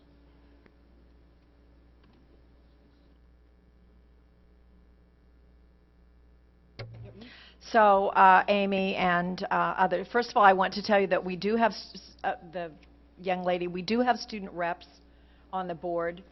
They are not here tonight. They're not usually here at workshop meetings. They attend the public meetings. They won't be here next week because hopefully they're on someplace nice and warm next week. But they report, and they, depending on their level of interest, and they certainly give their opinions. The students, and these tend to be high school students, frequently come and speak to the board about a number of issues because their administrators and teachers share with them, and two of them were here tonight to hear. I think our student government president was here tonight and evidently didn't stay to speak. But I want to speak to the training of the paraprofessionals from Mission 1. And that was just to compliment, beautifully said and articulated and heartfelt. So, and as already said, and I won't repeat, nobody feels particularly great about this. And I'm glad that you did have kind words to say about some of the Mission 1 paras, because I do know that some of the Mission 1 paras are extraordinary, and I hear that there are particular issues and concerns that some of our parents have, especially in some of our classrooms. So, and I was, not to put you down, Gerald, I was surprised that you didn't talk about this, because I have been in communication with representatives of the TTA and representatives of our special ed, some of our best, representatives of our special education teaching staff. And here's what we've spoken about. That the issue had come to us, and come to actually Jervon and Artie and I at one of our meetings with the TTA leadership. And which has been great. The issue, the concern, let's not say concerns about paraprofessionals, training, the difficulty or what was articulated as difficulty in, the interview process. And so we had planned actually, and then something happened, and one of the teachers couldn't make it. We had planned a meeting, and we have rescheduled a meeting with Mission 1. I want Mission 1 to hear from, so one of our teachers and one of our principals will be sitting in a meeting with Mission 1 with me, and we are going to articulate those concerns, the concerns and the questions about interviewing and preparation. So interviewing, we know that we do our own interviewing in the district, and frankly, when someone first addressed it with me, I said, well, we do interview. We wouldn't give up the rights to interview, but I understand the interviewing you're talking about at a different level, at the Mission 1 level, at their level. So we are going to articulate to them, we are going to get a satisfactory answer. And although I know our satisfactory answer will be, to not outsource the people we have, but we're getting as close to the perfect as we can. And then in terms of the training needed by the paraprofessionals, I spoke also with the TTA. One of our special education teachers is on the board, is vice president, and we are going to set up something with Mission 1 so that we do our own training of those critical positions for the paraprofessional, and we'll do what we need to do. So I appreciate your help. We'll probably call on the parents. I think that's a good idea. Maybe the spot parents from time to time to give us feedback, because we all understand that we are here because the kids are here. And we love the kids who are here, and we'd welcome more, actually, more children from everywhere. But thank you again for articulating. The teachers did a good job, the TTA did a good job to us, the principals have done a good job in talking to us about some of the concerns, and we are going to get on them, and it's going to be a priority. It's not going to be like 25th on the list. I want to respond. Please do. Well, first I just want to say that the board leadership has been meeting with the leadership of the TTA and been working on a number of very tangible sorts of things. And Ms. Pinzek had pointed out one of those things, particularly the para. And I mean something that's real. You know, it's not just blah, blah, blah, blah, blah. It's actually an actionable item that they actually have taken action on. And so we're really happy about that, to establish that relationship. I did want to come back to comment that was made by Mr. Keith Kaplan regarding the board's decision back in 2009, and I can see from your point of view, or actually anyone from the outside looking in, that it might look like the board really was not taking care of its fiduciary responsibilities with the very large increase in taxes that were proposed.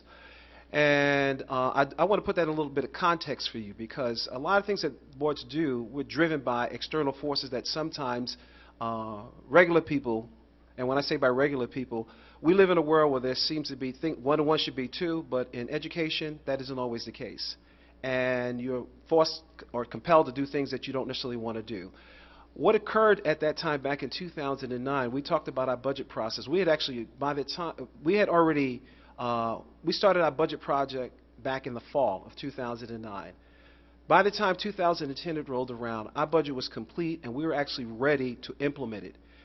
Sometime, I think, between either February, March, or April, we got 2 sort of missives from the governor who was on a roll.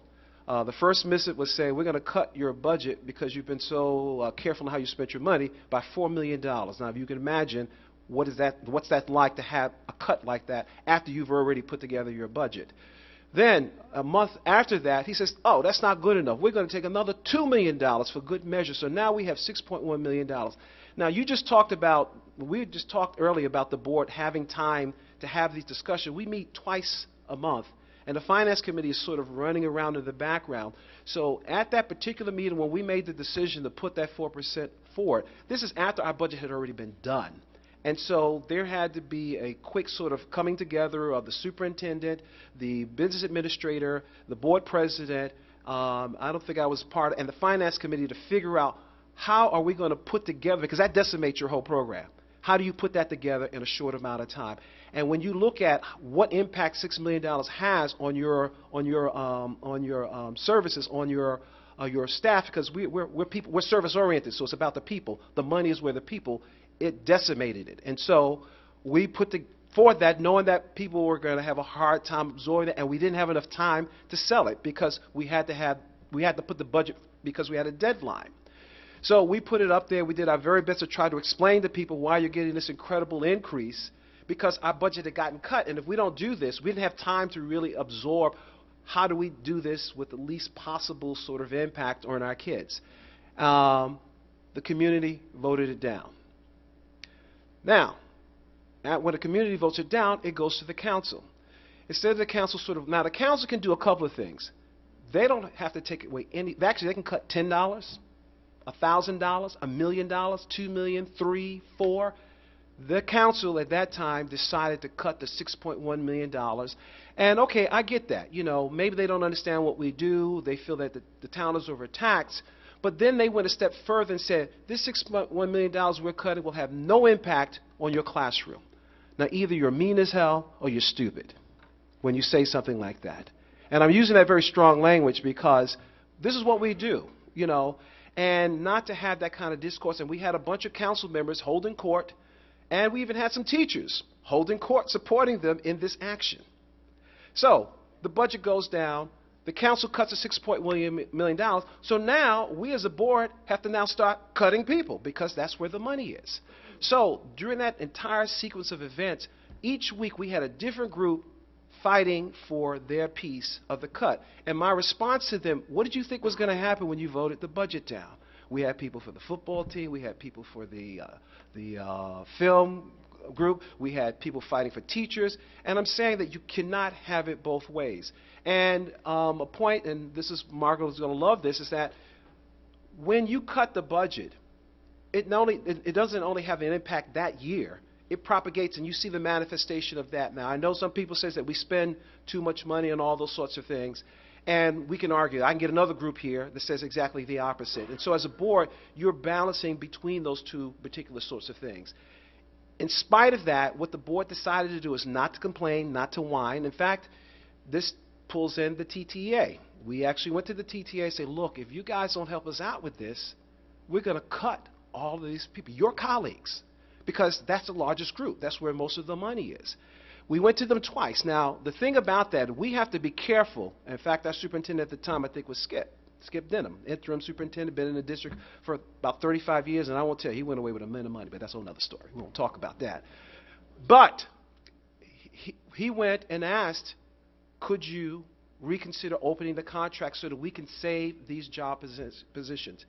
Not only did they said no, they put an H in front of that. In fact, we had our teachers coming out here saying, I need my raise. I want my raise. In fact, there's a whole story about some teachers changing their email address to reflect their new income. So these are the things and these are the challenges that were going on. And so as a board, we're between a rock and a hard place. We know no matter what decision that we make, there's going to be a group that's going to be unhappy, no matter what. So if you want more about this information and you want to talk to me offline, I'll be more than happy to give you hook, line, and sinker about that. But I want to put that into context with you. In fact, this brings me to my point about the council. I'm a board president. I don't go to council members when I think they do stupid things. For two reasons. One, I don't think it looks good when public elected officials fight amongst each other, because basically the person on the outside, you're both idiots. That's one reason. The other reason is that I'm making the assumption that maybe they know something I do not know or understand, and therefore for me to make a public statement like that and call them out on that would be inappropriate and counterproductive. Unfortunately, we don't get the same benefit on this side. People come here, say what they want, do what they want, even go through campaigns to have board members called, you know, and chastised and basically put out misinformation. And I have emails and I have flyers that were sent from council members on all kinds of things like that. That is not good government. That is not good for anyone. We genuinely want to work with people in a real sort of way.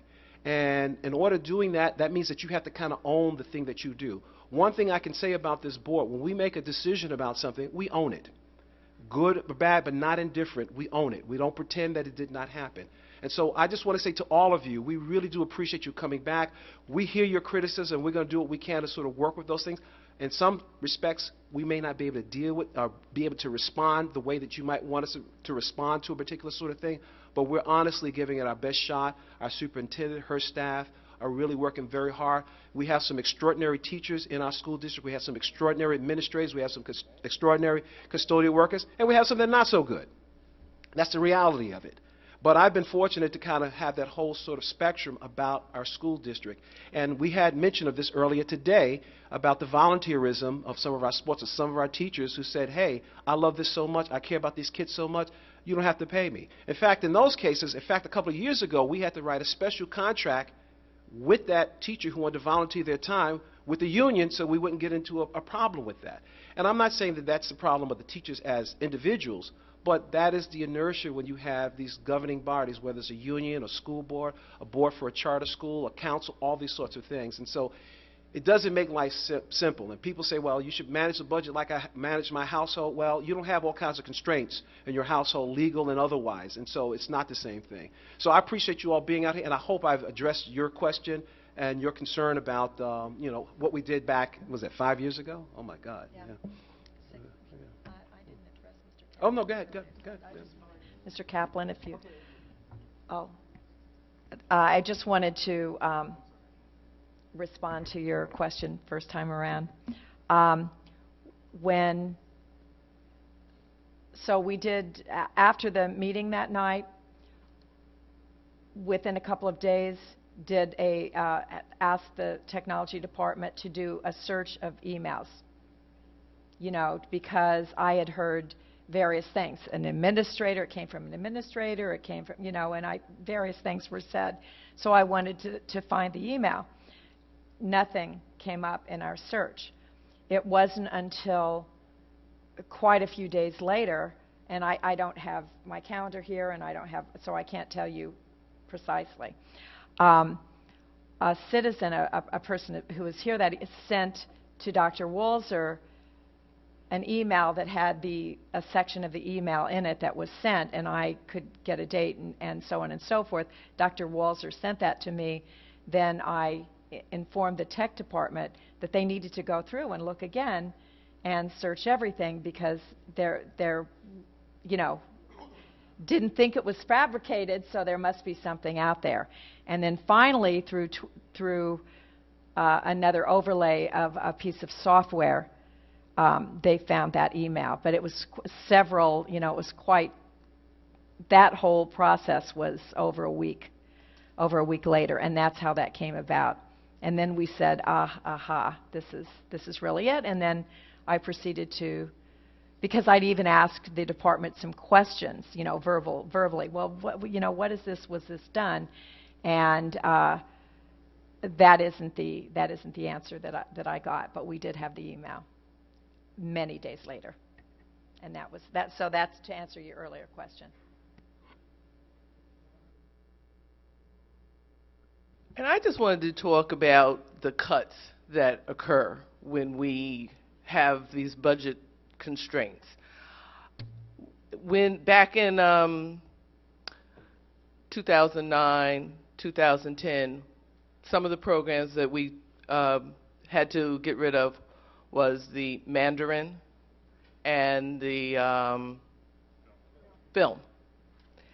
And I have to tell you, I have a number of parents that have come up to me over the years and told me about how fantastic those programs were and how they benefited their children.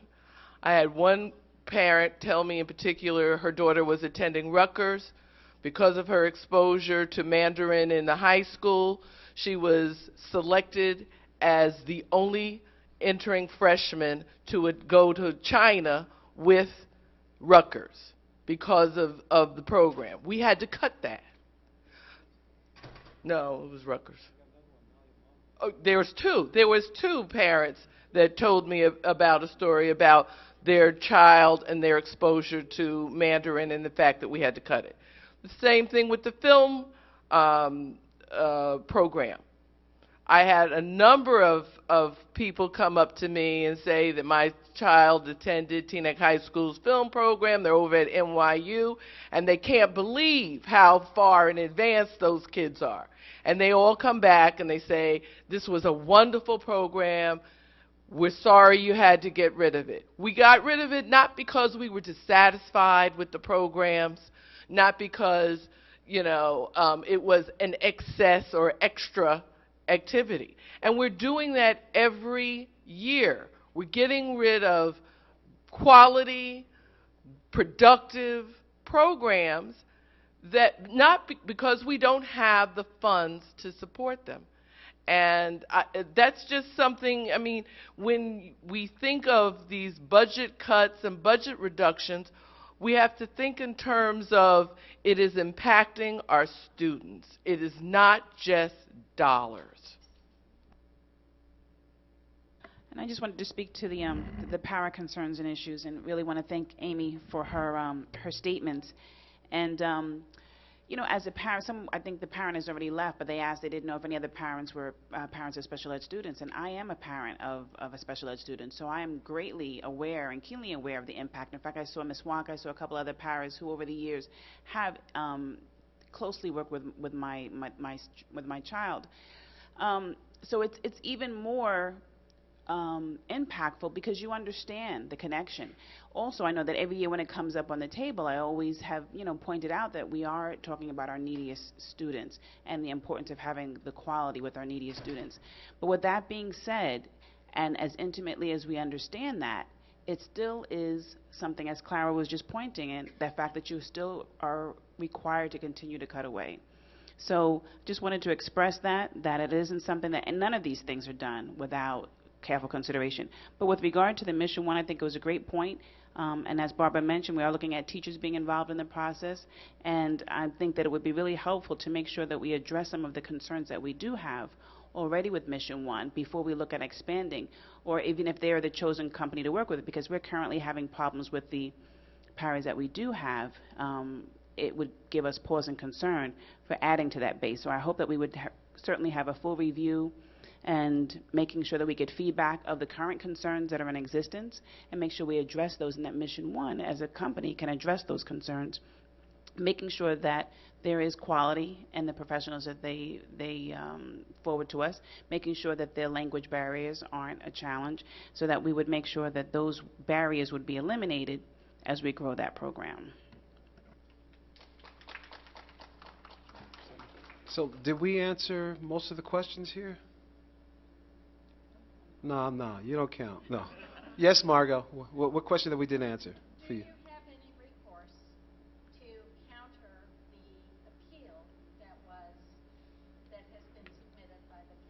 Did you ask that? I didn't. I was running out of time. Motion to revise. Is there any recourse?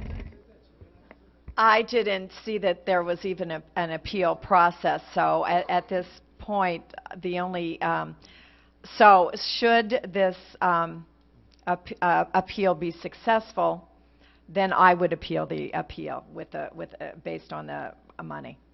But right now it's put to bed, and it's, a wait and see, and we'll see what happens next year with it when I'm sure it'll be, I would imagine it might be put forward again. I appreciate Margot and Mr. Abbott's attention to this matter, and also Mr. Abbott's addressing it at the council meeting, because in the event that this appeal was granted, then I would hope that the community would understand the further draconian cuts that would take place if the $500,000 was indeed now transferred from the public schools over to the other public school, the charter. So I think that it would certainly be an important point to let the community know. Those that were very concerned about busing before, I'm sure would have pause for greater concern now, in addition to all the other factors that would take place if that $500,000 did get applied. The other, issue is that it's interesting that Mr. Castle mentioned that it was just symbolism. Symbolism, is very interesting, because it certainly is not a symbol when you look at $500,000, which would be the impact if that symbol was acknowledged and it did take place.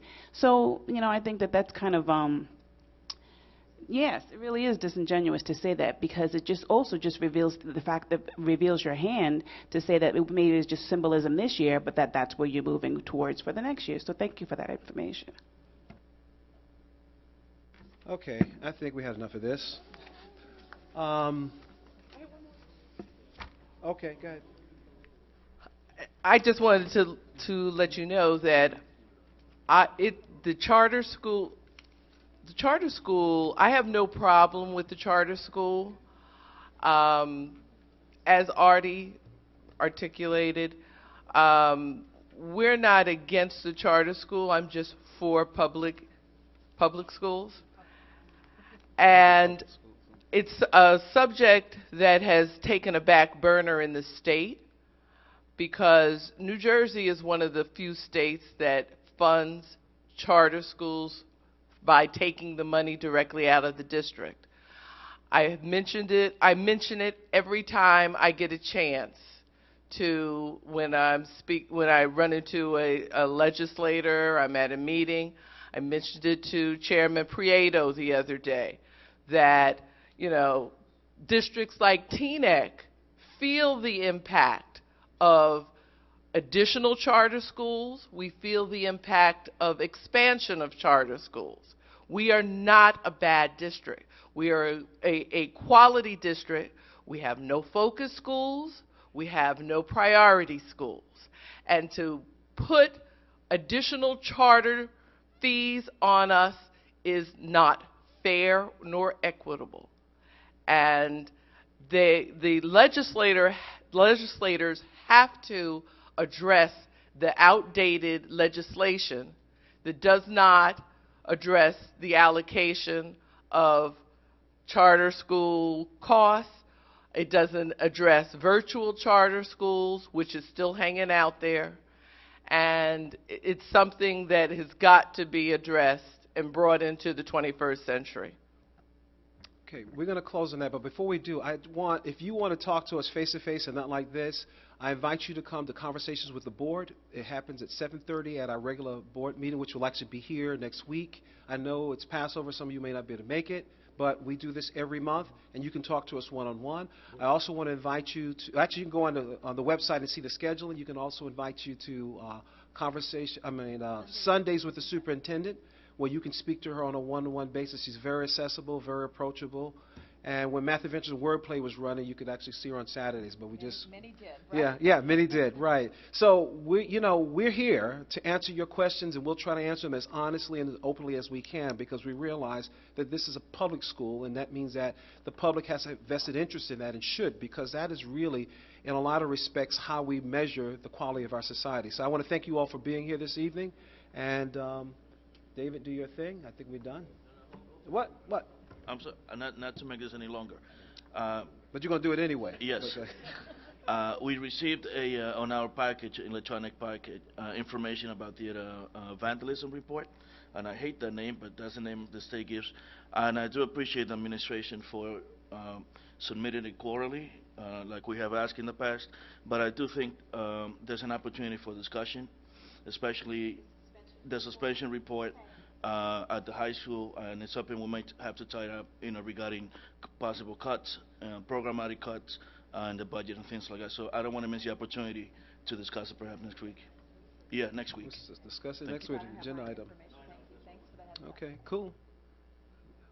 Is we done yet? Okay. Okay, David. Go ahead. Move to adjourn.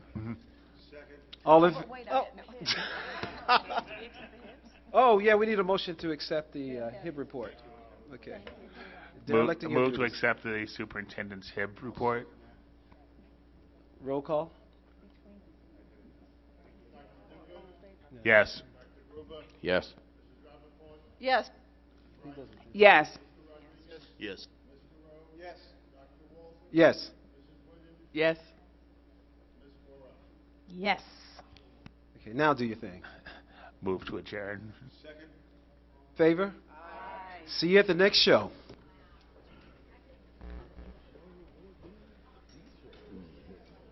We have snacks for those of you who stayed till almost